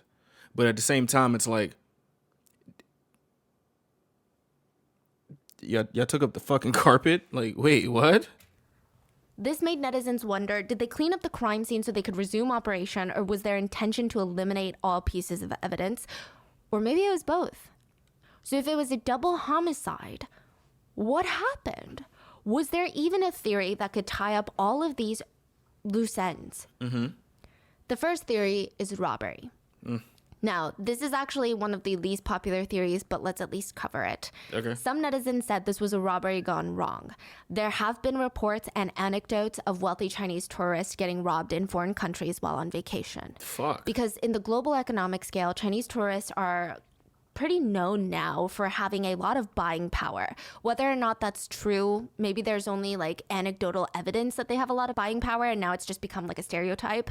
But they have become targets in countries all over the world, including in Europe, in the United States, and probably Indonesia as well. That's fucked up. Chinese tourists were becoming synonymous with rich or having a lot of cash on them, and that made them targets when they travel. That's fucked up. So maybe when they landed in Bali, they were followed. Or Gia was specifically targeted when she entered the Intercontinental Hotel because she was a wealthy Chinese tourist checking in alone, a woman that could easily be overpowered. She was, quote, the perfect robbery victim. It was even suggested that there was a whole robust industry in tourist towns where hotel staff or even just one or two employees within luxury resorts will collude with outside thieves and give information on which room or who was traveling alone who appeared to have a lot of valuables on them. Damn. And they themselves would not do anything, but nothing was stolen. Thieves would come into the correct rooms. They would be told where the cameras are, who to target, get in, get out, and then they would split the profits. But nothing was According to a guest that stayed at the Intercontinental in April, so barely a month prior, she said security there was, quote, just okay. She said there was a gate with a guard at the entrance of the hotel, but they just let in everyone. Like, they never checked to see if you're staying at the hotel or if you're visiting a restaurant there or if you're visiting a guest. They just smile and let you in unless you look so noticeably suspicious. But she's saying nobody who has plans to do anything bad that's going to be successful at it looks suspicious, you know? Right. To be fair, this is pretty normal for most resorts all around the world, but it just added to the theory because it would have been easy for thieves to get in and out of the hotel without sounding off any alarms or suspicion. Other guests stated that that wouldn't have been the only way in and out either. They said that the Intercontinental Hotel in Bali boasts about having a private beach. I don't know how I feel about upscale resorts having private beaches because it excludes the locals from having access to the beaches that they literally live in this town in. But that's a conversation for another day. They have a private beach, and while there are signs on the beach that say private property of the Intercontinental Hotel, former guests reported that anyone could enter the beach. There were no guards, no regulations, and people did come to the private beach even if they weren't staying at the hotel. What the former fuck? guests reported it was pretty bad. They stated that the beach was often filled with outsiders and random strangers who clearly were not hotel guests or staff. Again, I don't know how to feel about locals not having access to their own beaches in their town and every desirable shoreline just being like bought out by these luxury hotel chains for wealthy travelers. But it does show that security was maybe not tip-top at this resort. Netizens who believe the robbery theory think the crime ended up being so gruesome because they theorized robbers turned attackers probably weren't expecting Lee, the boyfriend, to be there. As mentioned, Gia checked into the hotel alone, and Lee came around midnight. He didn't check in with any staff or the front desk. Gia came down to the lobby to pick him up herself and bring him up to the room. It's possible that the employee who leaked the information to the robbery group didn't know that Gia would have company. So, to me, I would think if I believe this story, the robbery was supposed to happen at the time that Lee came, and they had to audible. So everyone involved probably assumed that she was still alone, and when they entered, they were taken aback that Lee was there, he had seen their faces, and he was ready to attack them. So things kind of spiraled out of control. Huge altercation broke out. Now, this theory isn't foolproof because nothing valuable was taken from their room. Right. On top of that, the economy... Wait. Well, if it was a robbery gone wrong, maybe they weren't supposed to kill this guy, and now they have to get the fuck out of there because a murder. A double murder, actually. Maybe. I don't know. Maybe. Bali is heavily supported by tourism, and usually those types of places, in my personal anecdotal opinion, I think are safer from theft. If I'm going to be honest with you. Okay, so a lot of netizens also pointed this out, and I agree with it. But when you visit a hotel in New York City, the economy in New York City for sure benefits from tourism, domestic tourism, and international travelers. But the economy itself is already so well established outside of tourism. So, for example, in 2021, tourism directly accounted for about 3.27% of New York City's GDP. Damn. Whereas in Bali, that number is said to be around 61%. Oh my gosh. So a lot of netizens are saying, sure, in Bali, you might have a rogue hotel employee that steals something from your room or swipes something when you're not looking, but the chances of having an organized robbery ring is more likely in cities where tourism is not the backbone of the GDP. Right. Because it would be super short-sighted for employees to consistently rob guests. It would literally ruin the entire place's reputation. Not just the hotel, but this entire tourist spot. They would risk their own jobs, their own livelihoods, the whole area's economy. If tourists heard stories of being robbed nonstop in Bali, they are most likely not going to go on vacation there. And if they're not vacationing there, all these powerful hotel chains, they're going to have a problem. Right. And they are probably doing everything in their power to ensure that does not ever happen. Literally, after this case, the Intercontinental Hotel in Bali's bookings went down, like to the gutter. I don't know for how long, but like you can believe it wasn't good. And Yeah, protect against theft, but not double homicide. many Chinese tourists canceled their trip to Bali, even though they never even had plans to stay at this particular resort. They were like, I don't want to go, period. So people thought it was highly unlikely it was a robbery ring. It just didn't make sense. Like, if an employee was consistently colluding with other robbers to take advantage of hotel guests, think about if you worked at that hotel. You saw your coworker do that. You'd be like, no, even though I don't want to be a snitch, I have to report this because my whole family lives here, not in this hotel, but in this town. And we're all going to be out of jobs if the tourism industry fails. Yeah, it's just not. Yeah. It doesn't add up. Yeah. Ugh. Like, it impacts the entire area's GDP. And that's why I'm saying it's more unlikely that you're going to have stuff like to this scale, like a whole robbery ring in a place where tourism is the backbone of the economy. Yeah, I would understand why this is the least acceptable theory. She poked hella holes in this shit. You said they didn't even take any valuables. No. So that's not the motive then. Yeah. Exactly. Because, like, why would you go there? And even if everything goes to shit, it's like, would you really do it for nothing then? You know what I mean? So this theory is not the strongest. It just doesn't make sense on so many fronts, including if this were true, the Bali authorities would have no incentive to protect the alleged thieves. They would be on the side of the hotel, who has power and influence in the area, and on the side of ensuring tourism is still intact after all of this. So they would most likely make an example out of the thieves to show the world, hey, don't worry. We are on the side of the safety and comfort of the tourists, so please keep visiting. Exactly. Like, look at us. We're cracking down. Unless the thieves were there to steal something even more valuable than tourist ratings from China. What do you mean? Something bigger. What? Something better. What? But what? But what? Before the Bali police closed the investigation, so this is before their controversial press conference, an anonymous post popped up on a forum. It was from a local Indonesian who asked the public to just, quote, trust him. Who are you, Ebony Prince 2K? He just wants to... what? What the fuck? He said after a few days, everything would play out exactly what he said. And it would. What? Wait, what? So before the press conference... Boy, hold on. See, this is where I get scared. This is where I get scared when I see random accounts popping up, trying to give us some knowledge. It be looking crazy until that shit happens. Even came out, he predicted what would happen at the press conference. Oh. Yeah. So it's like maybe someone from the police or... It seemed like someone who had insider information. Who? Okay. Or it was just taking really good educated guesses, but I highly doubt it, right? Man. So he said all the other theories posted online right now were all smoke and mirrors to divert attentions away from the hotel so that they could blame Lee. The truth is, Lee was not just a wealthy crypto trader. What was he? Side note, in the world of cryptocurrency, even someone making like $1 million a year could be considered a small trader.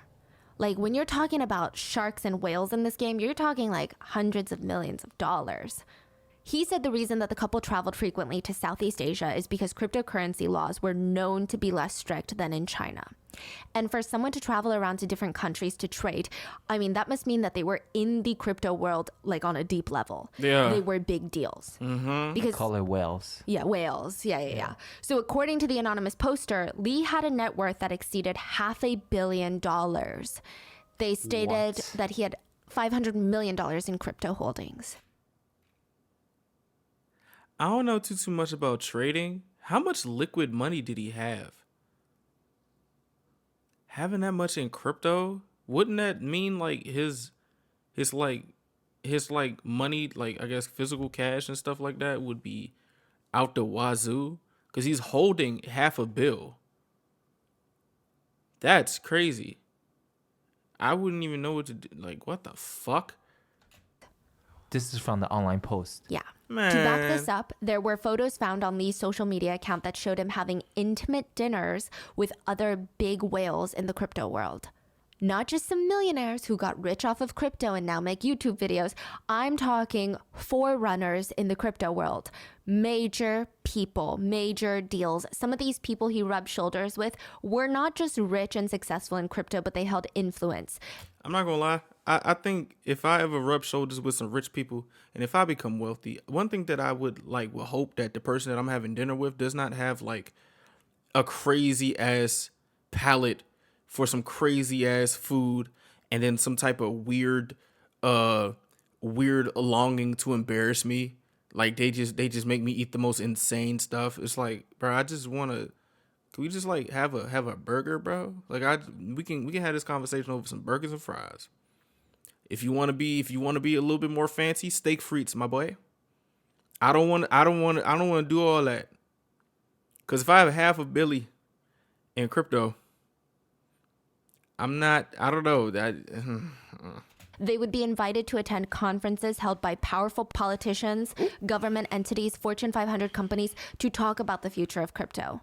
Do you know who? I don't want to name them because they're not involved, and it seems like these posts are being taken down. Oh Lord. But you're talking about billionaires, like founders and Yeah, and reputable people, that are not like shady, like, ooh, I wonder how they made their money. Like, they're very open about how they made their money in crypto. But I'm talking like people that will go and talk to political parties to talk about the future regulation in cryptocurrency. wow. A comparison, if you will. So imagine we just thought he was rich in crypto. So we just thought he's sitting front row at a Louis Vuitton fashion show. You're like, okay, if you're sitting front row at a Louis Vuitton fashion show, you must be well connected to Louis Vuitton. You've been invited and sitting there because you are wealthy and you have some influence. Louis Vuitton likes them. But then you find out that they're constantly at dinners with not only the CEO of Louis Vuitton, but the Arnaults, the head of LVMH. And you're like, whoa, okay, this person is deeper into this world than I thought. Hold on, y'all. Hold on, cuz. That's deep. That's deep. That's deep. Like, this person is more connected. Like, maybe they're a bigger fish than I assumed that they had been. And they stated the reason that the couple were in Bali might have been two birds, one stone. To celebrate Gia's graduation, but also to handle a very big trade. The anonymous poster went on to say that the other party had zero intentions of conducting a fair trade, and his travel itinerary had been tracked since the day he landed in Bali.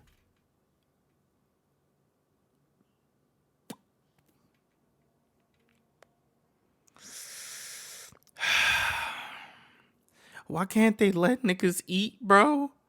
Why people always want to crack people down? Why don't nobody want to let nobody eat? Like, come on, bro. What the fuck? If he had hundreds of millions of dollars in crypto, that alone is 100 million reasons why someone might want him dead. Or would even kill him to get their hands on his crypto. Cuz what? The original post continues. After the couple fell asleep that night, 5 people entered the hotel through the beach and climbed onto the second floor of the balcony. The on-shift staff of the hotel did not send these people, nor did they ask for them to come, but they knew ahead of time. Oh, The fuck staff. no. Man, fuck no. Fuck no, bro. What? And you just... See, this is why I ain't no rich dude, but I be paranoid than a motherfucker regardless. You know what I'm saying? That's crazy. That's actually nuts. Like, dog, you just want to enjoy a day. What the fuck? Why are people so evil? And if they kept quiet, they stood to gain hundreds of thousands of dollars. 5 people entered the room. Lee and Gia were asleep, naked, and they first attacked Gia. And they were hoping to use her as a way to get Lee to talk. Talk about what? Okay, so this is where I have to get into some crypto basics real quick, and it's pretty pertinent to the case, and I had to ask him about all of this. All right. Because I'm not really into crypto like that, so crypto experts, don't come for me. I'm just trying to make it simple, okay? So to put it simply, cryptocurrency is a digital virtual currency form that provides secure transactions that are independent of any central authority, so think like a government or a bank. It generally works through blockchain technology. And what that means is the blockchain technology records all transactions across the network, ensuring transparency, but also anonymity all at the same time. Right. So when there's a trade, everyone can see a trade has been made, but there's no way to fake it. Like, you can't counterfeit a trade. Right. But nobody knows who was involved in that trade. Like, no bank knows, no government knows, unless you yourself, the trader, wants to make it public information. But since everything is done virtually, there is a level of security measures that one needs to take. Just like how you keep your money in a bank, right? There is the risk that someone from anywhere in the world could somehow virtually get access to your bank account and transfer your funds out. Crypto has similar risks, and that is why there is the existence of cold wallets and hot wallets. Hot wallets refers to crypto that is stored in a place that is connected to the internet. Obviously, this is not the same, but just for the sake of simplicity, it's like putting your money in a bank. There's always a risk that someone can virtually gain access to your funds. And in the world of crypto, it's pretty bad compared to a bank. For a bank, you can always try and call them and say, hey guys, that's not me that's trying to do this transfer. Like, please put a stop on this. Or like, hey, can we put a limit to transfer of the funds? In crypto, it's particularly dangerous because once someone else has your hot wallet and the security measures to bypass all of like these things you put in place, they have complete control over your crypto, aka your money. And dude had $500 million that shit.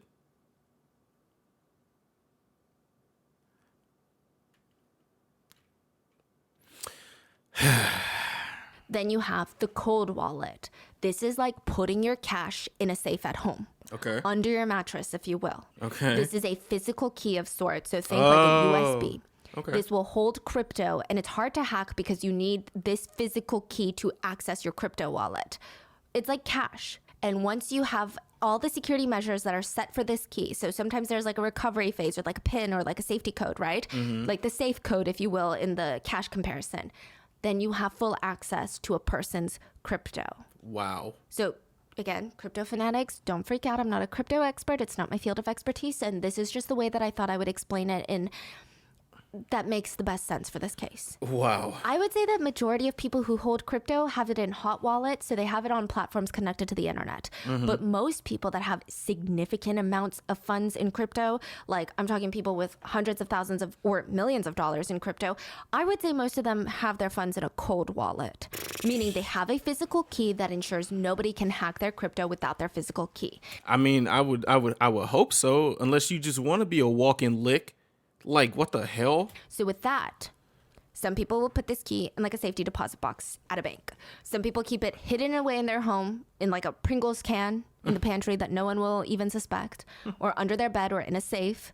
Or some people believe that on their body is the safest and they take this key with them wherever they go. The anonymous poster was stating that Lee went to Bali for a trade. He could not have been able to make that trade without bringing his ledger or like his cold key, like his key, right? And whoever was trading with him they were trying to get wanted the key. his key and wanted his security measures to that key so that they could gain access to hundreds of millions of dollars that was allegedly in his crypto holdings. Fuck. The potential killers in this scenario would have a lot to gain from this, and that could explain the torture marks on his body. So the theory is the traders were going to meet up with the couple potentially the day after, but the minute that they landed in Bali, they were being watched and tracked, and they were going to be ambushed before the trade was supposed to take place. In this theory, the couple didn't fight. Wait, what if they caught wind of it and that's why they went to another hotel? That would make sense to go to another hotel in a longer spot. Maybe that would actually make sense though, because you would genuinely have to audible, but I guess in some way they were tracking them to however audibles they made. Like the reason that they were staying with different multiple hotel reservations was a security precaution. Some speculated that they always did this when they traveled. So they would book 2 to 3 hotels per night, maybe some ahead of time, maybe the rest they would book once they land, but they already knew which ones they were going to check into. Okay. They would check into all the hotels, they would get the keys and pretend that they're staying in these hotels, maybe even leave some stuff behind in the rooms. So that way, even if someone is tracking them, or even if hotel employees are working with potential thieves that are going after his crypto, it would be hard to pinpoint which hotels they were in at which time. I mean, yeah, but then again, if you're like running this type of play, like somebody would probably connect both hotels, especially if you're using like the same hotel chains or in a whatever mile radius or something, because that's crazy. That somebody would have to catch on to that play. That's, oh my gosh. And people suspect that this was happening because Bali is not that big and Southeast Asia is known as a crypto hub. Oh, really? Or at least for the Asian cryptocurrency community. Oh. I don't know about the Westerners. Oh, okay. Wow, Oh, shit. that would be crazy. Another thing that could bolster this theory is that potentially Lee was there for multiple trades in varying degrees. So he was in Hotel A and he said, hey, babe, like, hey, Gia, go to the Intercontinental and check in. I'm going to finish this trade in the hotel room in Hotel A with this person. They're going to meet me here. We're going to do a trade. And of course, whoever he just traded with would know that he was there in that hotel room in that hotel. That's not very safe. Right. So immediately after that trade, he would leave for the Intercontinental where Gia had already gotten a reservation late at night under her name, and he would stay at the Intercontinental. Wow, but doing this in person just kind of hard to believe. Yeah, some people believe that. So there's more theories too. Yeah, this is something that you can totally do online. So, because wow. I was gonna ask, like, what would be the incentive of doing it in person? No trail. Because let's say even if he weren't, I don't know how it works in China, but even if he weren't able to make these trades while he's physically in China, he could come to Southeast Asia. Why would he have to meet with people in person? Maybe it could be like a, I don't know, just like a trust thing. Like you got to see the person's face of who you're making trades with. Or maybe. Like what? I don't get it. Like what kind of trade are they making? That's what I'm. Yeah. There's got to be more to the story than. Yeah, there's got to be more to it. I don't know crypto stuff. Some people guys. were, I did see some speculations of this, but I don't know how much I can believe it because I think flying into China is pretty difficult. Like Chinese, like customs, I'm sure is really intense from what I hear. But the speculation was that maybe he was doing a trade and receiving cash. But I just imagine if he's doing a trade that big, how would you bring cash into mainland China without raising some alarms? I feel like the Chinese authorities are pretty strict. Okay, I see what you're. Like they're okay. getting like a virtual trade to get a physical product or something. Yeah, I mean, I guess there could be more that he's doing that we don't know of. Yeah. So this is just one of the theories. And so he had a trade that night. And even if these individuals that he traded with were to come back with sinister intentions, the room would be empty. He would not be there, and neither would his cold wallet. Some other speculations were that no trade was made that night, but the couple had been planning to bounce around from hotel to hotel. So during their stay, it was stated that they didn't want anyone to predict or track their movements. Does he have a driver? Like a specific driver that he probably booked with? Because I'm trying to understand, like, how are they able to intercept, like, his itinerary and track it? I'm assuming if it was through the internet, like, somebody would have to be compromised. Somebody would have to be. Somebody somewhere would have to be. Because that's insane.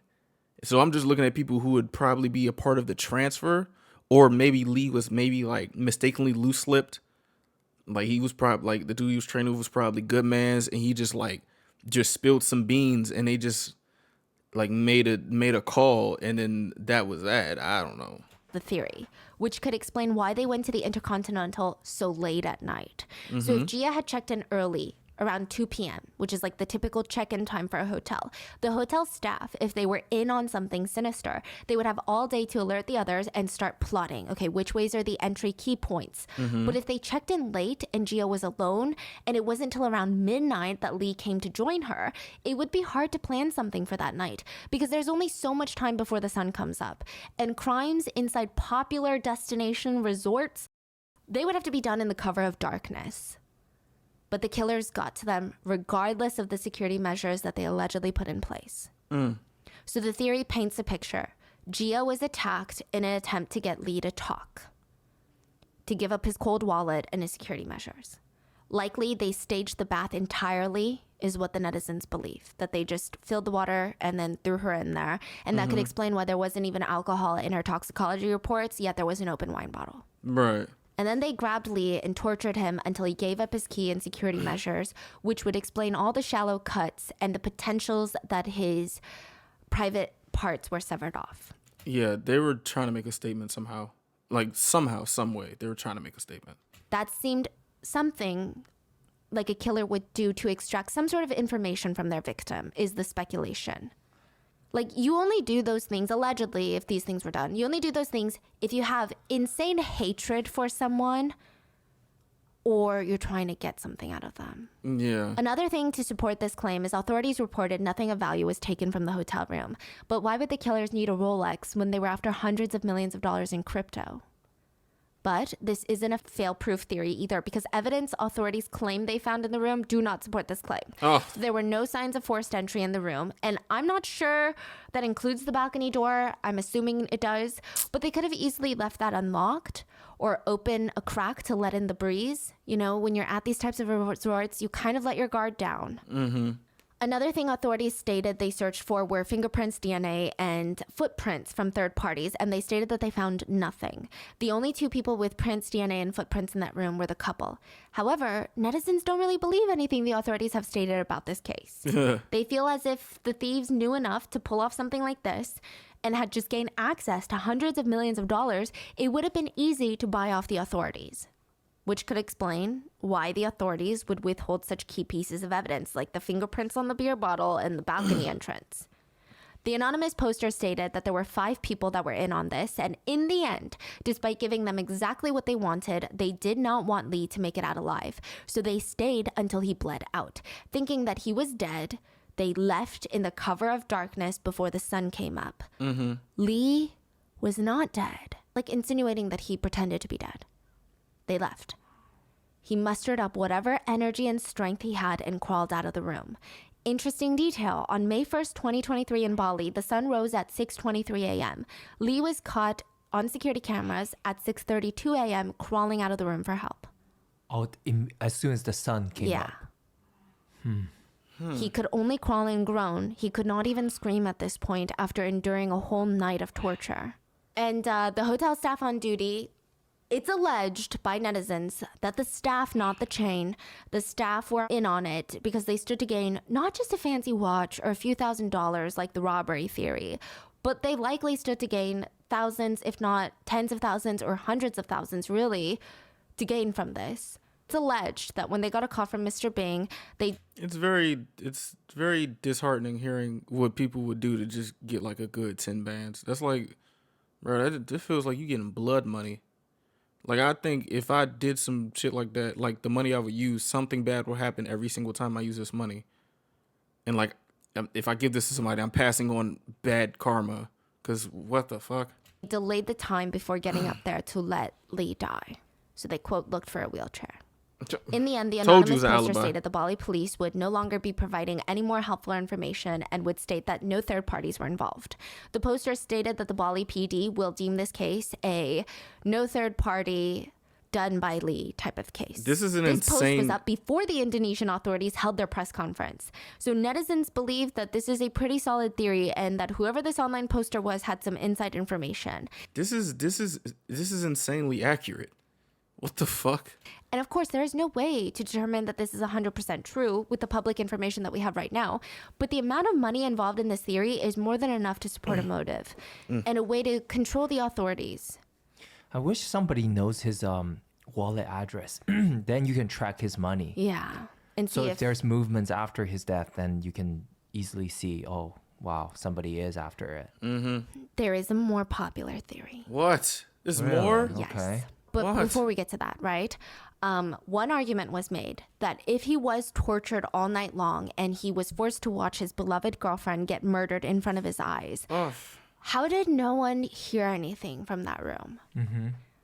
We don't know this to be true. This is purely speculation, just like everything else in this episode. But it is theorized that the hotel staff knew about this beforehand. When Gio was checking in, they knew who this was. Because there's, I'm sure, only a certain number of big crypto whales, right? That they would consider whales that frequented Bali. They knew who she was, and they gave her a room where there was no one on either side of her or up or below. It would have been too suspicious to make sure the whole floor was empty, and it might not have been possible because maybe, I'm sure every floor had some residents. However, other cuz still heard the moaning to make a call. So all they were looking was for an empty, locked room, making it very difficult to hear the couple's screams for help that night. Wow. A few crazy things about this post, other than the fact that it was posted before the Bali press conference. So whoever this Indonesian netizen was, they either had amazing prediction skills or got lucky with an educated guess or knew something about this case. Either way, within a few days, the post was taken down. So do with that what you will. And then we have the next theory, the most popular theory. I'm scared. The money laundering theory. A lot of netizens agree with this theory, potentially even more than the crypto theory, but it's kind of hard to gauge because at least on the Mandarin side, it seems like more people agree with this. I don't know about the Indonesian netizens, so please let me know. I'm over here agreeing with every fucking theory because these theories kind of make sense other than the robbery one. Well, she keeps saying that they didn't take anything, but they wouldn't know if he had his cold key on him. So then I'm curious to know your thoughts too on the theories. So this theory suggests that Lee was not actually rich from crypto, but from money laundering. He stated he was rich from crypto because he was pretty flashy on social media. And the easiest way to explain how you made so much money at such a young age that people can't really question is crypto. Like with the rise of crypto billionaires and millionaires and the frequency of seeing these wealthy people attribute their monetary success to cryptocurrency, people are less likely to raise an eyebrow at a young rich kid if they got rich from crypto versus being like, oh, I founded a company. If you founded a company, people could try and figure out what industry and what other companies are doing in that industry and how much revenue you have. It's also easier for authorities or different government entities to try and accurately access your funds or like figure out what you're doing. Whereas crypto, it's kind of like no one really knows what's going on in crypto. So it's like most people would be like, oh, okay, I guess that makes sense. Like lots of rich people in crypto. So he was just using it as a way to say, hey, look, don't be suspicious about my wealth. I'm not doing any illegal activities. I'm just rich from crypto. The theory came about when netizens started digging into Lee's background and his friends, and all of their lifestyles were exposed online, and from their social media presence, we can gather that they're all young, they're all rich, and they're all showing off their wealth. Now, of course, none of this directly proves that Lee nor his friends were engaged in illegal activities, but netizens speculated that Lee was rich in crypto, and he did have a lot of crypto, but that's not how he got rich. They said that he got rich from money laundering. That's the accusation. So some quote evidence to back up their theory is that although there are self-made crypto millionaires, netizens stated a good chunk of people who made big profits in the crypto space, they were already rich. I mean, they had the funds to invest in a ton of different crypto and their money was making them money. I mean, sorry, Stephanie. I'm sorry. It's more. I'm not surprised if he does do money laundering stuff. It's like if you got to get up to like half a B, unless you're like insanely lucky and you know what the hell you're doing, the money gotta sit. Like I don't know. It just feels odd to me that all that money was in his joint. That's what I'm trying to figure out. How much liquid did he have? Because I know that's not all his wealth sitting in that money. So it's like, like it's just a big ass. More likely someone will make a ton of money in the stock market if they have a ton of money already versus someone who has very little funds to invest. And Lee, coming from a lower middle class background with no substantial career before crypto, people doubted he could make $500 million off of crypto alone. And that's just his estimated net worth, but you get it. An alleged insider close to the couple stated, and again, take this with a grain of salt, there's no verification on this source of if they even knew this couple personally. This could be someone trying to get attention or like stir up some drama. But they stated that Lee was a money launderer, a professional money washer, and he worked for the infamous the JY Group. Who? The JY Group is Asia's largest gambling group.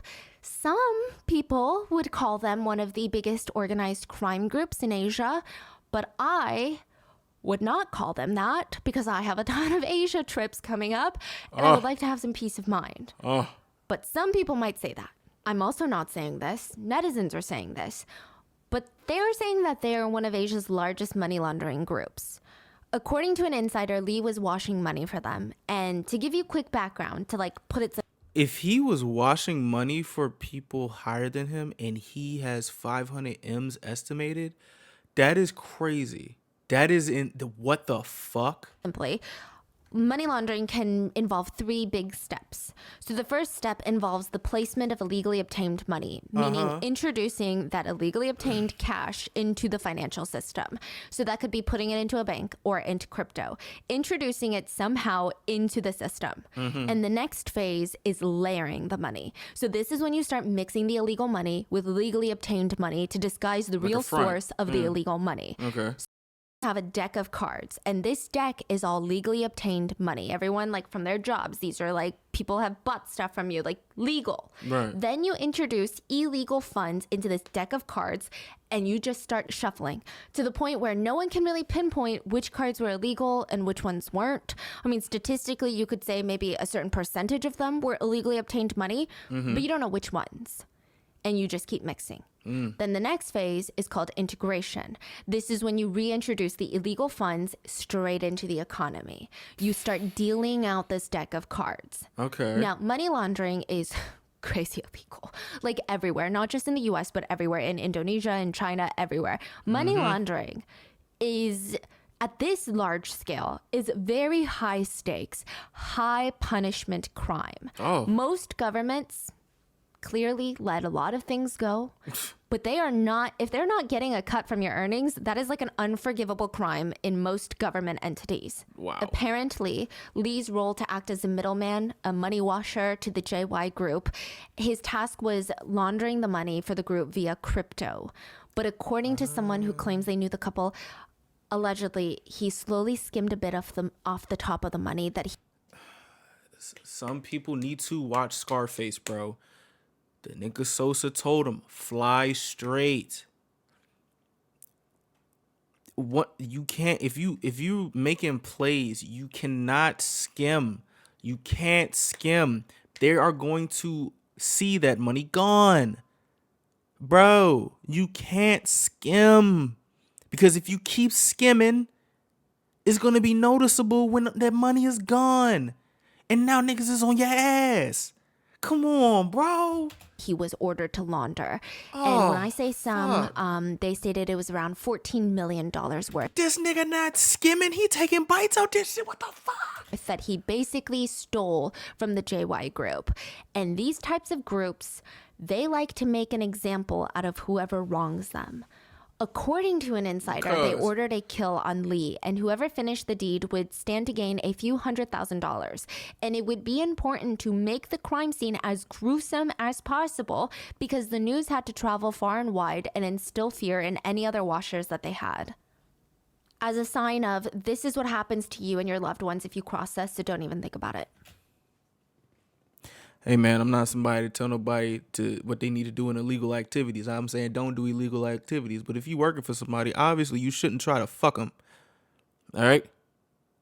You don't try to fuck them. Like, don't put your family at risk just because you want to make some little change. If you got a salary, stick with that salary, bruh. Don't get to skimming because it's going to come. It is going to come up. Like, yo. Bro, like, yo. The insider reportedly told netizens during an interview, the rumors on crypto trading, like the reason that he died, those are fake. Crypto trading is not going to make you that amount of money. It's all a cover up. In reality, he's money laundering for gambling and wire fraud groups. He is actually the middleman for the JY laundering, but this time he ate up about $14 million and is being chased by the organization. Everyone in Southeast Asia knows that the JY group is the biggest player in this game, and they would have control over authorities as well. In the interview, they were asked, I do find that a little crazy. Like, the government gonna be like, hey, I know you're doing some shit, and I got the power to arrest you. Go ahead, give me some of that. I'm gonna make that shit go away. That's nuts. Well, this anonymous poster was asked. Yeah, they were interviewed by like a netizen. It was a whole thing. What do you mean interview? Like a video interview? No, like an anonymous, yeah. Online, yeah. Back and forth. So they were asked, like, how do you know so much? And they responded, JY Group also sent out the kill long ago, and the reward was $150K. But because nothing happened, no one knew whether or not they actually sent out this kill. But now everyone in the group, like everyone in the industry that knows about JY and knows about how they run things, they know that he had done wrong. Like, he had wronged them. Bro. He crossed them. So a few things. Netizens believe this makes sense, and it could explain the precaution that he took of switching hotels. So you remember how we said the precaution was maybe he didn't want people to know where he was because he didn't want anyone to target him for his cold wallet. It's crazy how each of these theories makes so much sense. Like, it gets even to make even more sense. Because I'm over here thinking he's just like the smartest man of life, just switching hotels just in case somebody was like trying to get after him after a trade. No, he probably was switching hotels because niggas had money on his head. That's a bad way to live, bro. What the fuck? Mm-hmm. But maybe he was doing this because he didn't want anyone that worked for JY to know exactly which hotel that he was staying at. And maybe the couple didn't have a fight. But some netizens would point out, why would he be visiting Southeast Asia then if that's where the group held the most power? So it's a Southeast Asian group. I don't want to say the country because I'm trying to go to that country. Wait, what if he was trying to make things right? And like he was trying his hardest to try and make things right to get him back in the good graces. And like that's why he came so late. And they followed him. Maybe. I don't know. Bro, fly straight, bro. Fuck. But it's a group from a Southeast Asian country. Yes. So it just didn't make sense that he would go to Southeast Asia where they had a strong hold over a lot of these Southeast Asian countries. He would be safer staying in China, or if he like really was going to make a run for it, because if you're stealing money from a group like that, you're making a run for it. Like, you're not just going to continue working with them or hanging out in the same sphere of people. Yeah, I think he was trying to make amends or something. And, like, I guess try his hardest and then... fuck. Damn. You're going to make a run for it. Wouldn't it be best to somehow make it potentially to the US or Canada?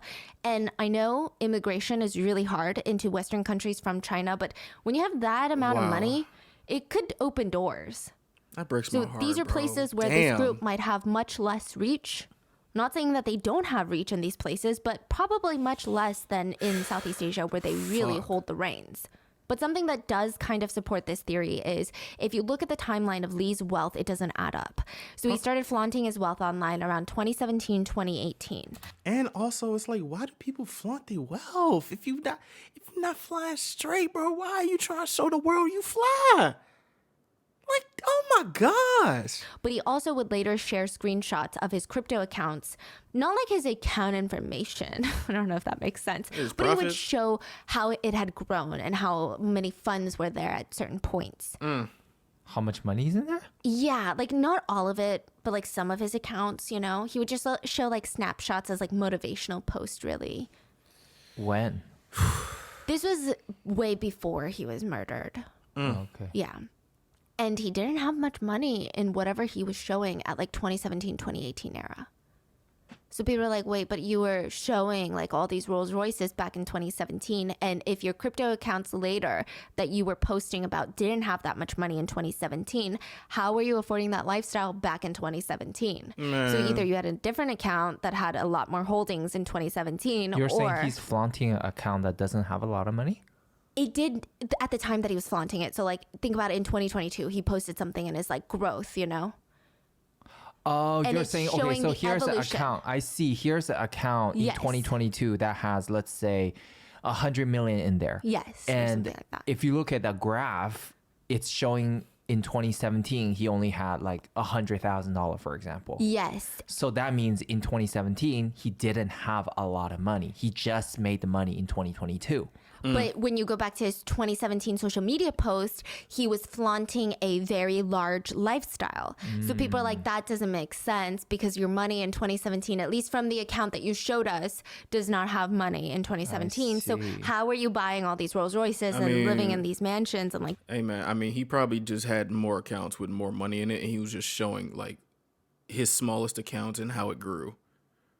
Because, like, I mean, he did, like, flex the hell out of his lifestyle, but it's like, you don't want to flex too much. I mean, I think posting 2 Rolls Royces is too much, but that's besides the point.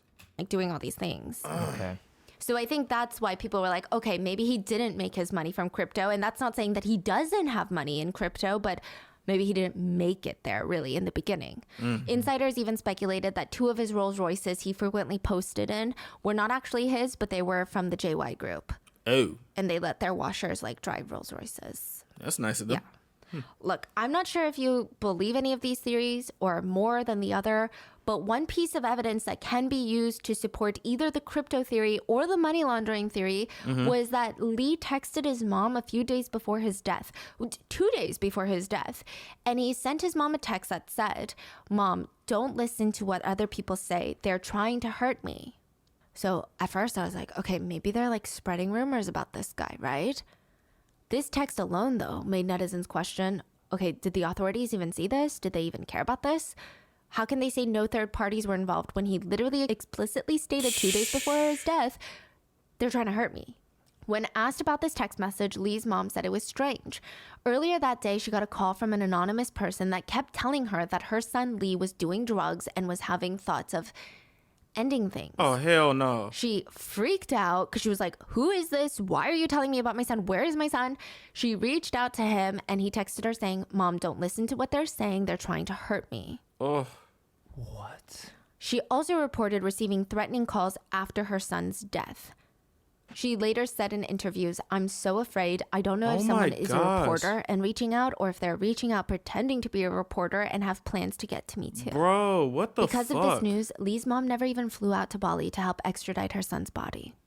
Gia's parents immediately flew to Bali to settle the case. Lee's parents never showed up. He is not really in touch with his dad, from what I believe, but Lee's mom didn't show up. And she said, Gia's mom called me from Indonesia asking why I'm not there. And it's not because I don't love my son, but I was worried for my own safety. And I have another son, like his half-brother, Lee's half-brother. And I can't leave him alone in this world if something were to happen to me. I mean, that's understandable. Insinuating that such suspicious things happened before and after his death, that she believed that someone had murdered her own son, and potentially she could be in danger too if she had gone to Bali. Oh. She also stated that Lee texted Gia prior to his death. Now, we don't know how much prior. I don't think it was while he was in Bali. But we do note that he texted her, Gia, I hope that one day you'll be able to see the truth about this world. Take care of our 3 cats and my mom. I did my best, but they are too cruel. Both of these texts to a lot of netizens feel like someone is after him and he knows it. That's what I'm saying. I think that's why I'm saying, like, he probably tried to make amends because he was tired of running. Like, that's not a good life to live. And in my opinion, I'm not gonna lie, rest in peace to Cuz and Gia, but like, I kind of think he knew something was finna happen.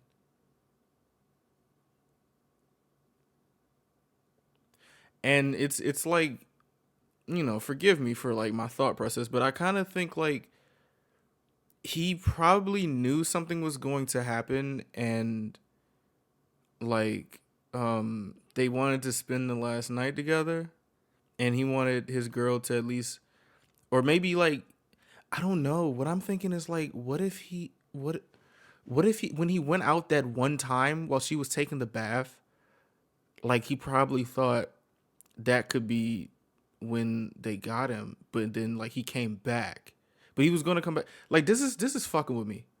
This is fucking with me because he obviously knew there were people after him, and like if they knew all these things that was going on, he knew Gia was in danger. So I guess this was just a way to reassure her that everything is either going to be okay. But like he probably knew, like, yeah, they might come and get him. So he wanted Gia to at least enjoy her night for whatever happens. That's what I'm kind of understanding from this, because like he knew he fucked up. Like he knew he fucked up. Like he knew. And that's why you gotta fly straight. Lee's mom emphasized, I don't believe Lee would do something so irrational. He loves Gia. Why would he kill her? In an interview, she stated that she knew very little about her son's job. However, she knew that he was making a ton of money because he began buying luxury cars and new houses and gave her a big allowance. And whenever she would ask, he would reportedly just tell her that he was in the finance industry. She stated if Lee was in fact guilty of money laundering or any other illegal activity, he should have been punished by the law instead of dying on foreign soil. A lot of Chinese netizens were honestly kind of unhappy with his mom. In their eyes, they stated that she was a coward who cared more about herself and her younger son than Lee. They said, he's your son. You should have gone even if there was a risk. Lee's mom must address this injustice for your son. Like, what is your life? Your younger son still has his father. It's so sad for Lee. If he went down the wrong path, it's because of his family. Okay. What the fuck? I personally don't think it's our place to cast judgment on a victim's family members, especially when there's no indication that they were involved in any sort of crimes. So I can see why she made that choice, but I'm also not a parent. So I'm not sure if the choice just doesn't sit right with a lot of parents. And that choice probably fucks with her as well. Like, bro, oh my gosh. Or what? Perhaps. Cuz. Yeah, I don't know. Yeah. She did say, I bought 2 graves. When I die, I want to be buried with my son. To this day, she does not accept the theory that her son killed his beloved girlfriend and then ended his own life with a beer bottle. I don't accept that shit neither. And most netizens don't believe it either. The case has caused quite a bit of tension for the international relations between the two countries, between China and Indonesia. A lot of Chinese netizens who are scheduled to fly out to Bali for their holidays, many of them have started mass canceling their trips.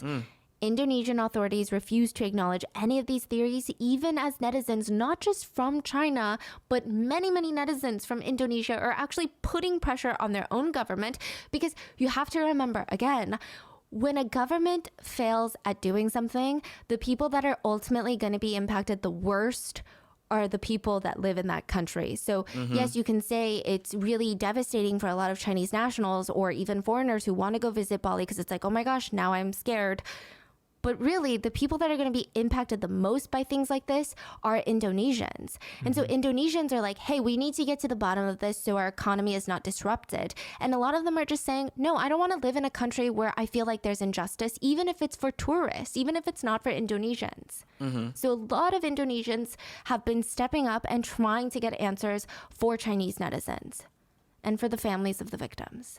But as of right now, as of the publication date of this episode, this is the only information that has been really shared with the public. And because the Bali police said that this case was closed, technically, I don't think we're going to get much new information unless China really starts pressing and pressing. And I don't know if that's something they should do, shouldn't do. I don't know how that's going to impact international relations. I don't know how that's going to impact anything, really. Fuck. But this has been causing fear amongst a lot of people. And I would say it's been causing more fear in the crypto community than it has been causing in travelers. Bro, I'm not going to lie. A bunch of crypto people are dying. In international travelers. So I think the reason is most netizens can agree that this crime seems to have been targeted towards the couple and not just a random tourist attack. Yeah. So it's not just like, oh, a random rich tourist, let's go attack them in the most gruesome way in Bali. It seems no matter what destination this couple could have gone, they could have been targeted just because of the space that they were in. So I saw a lot of crypto people in these forums saying, like, we have to be careful.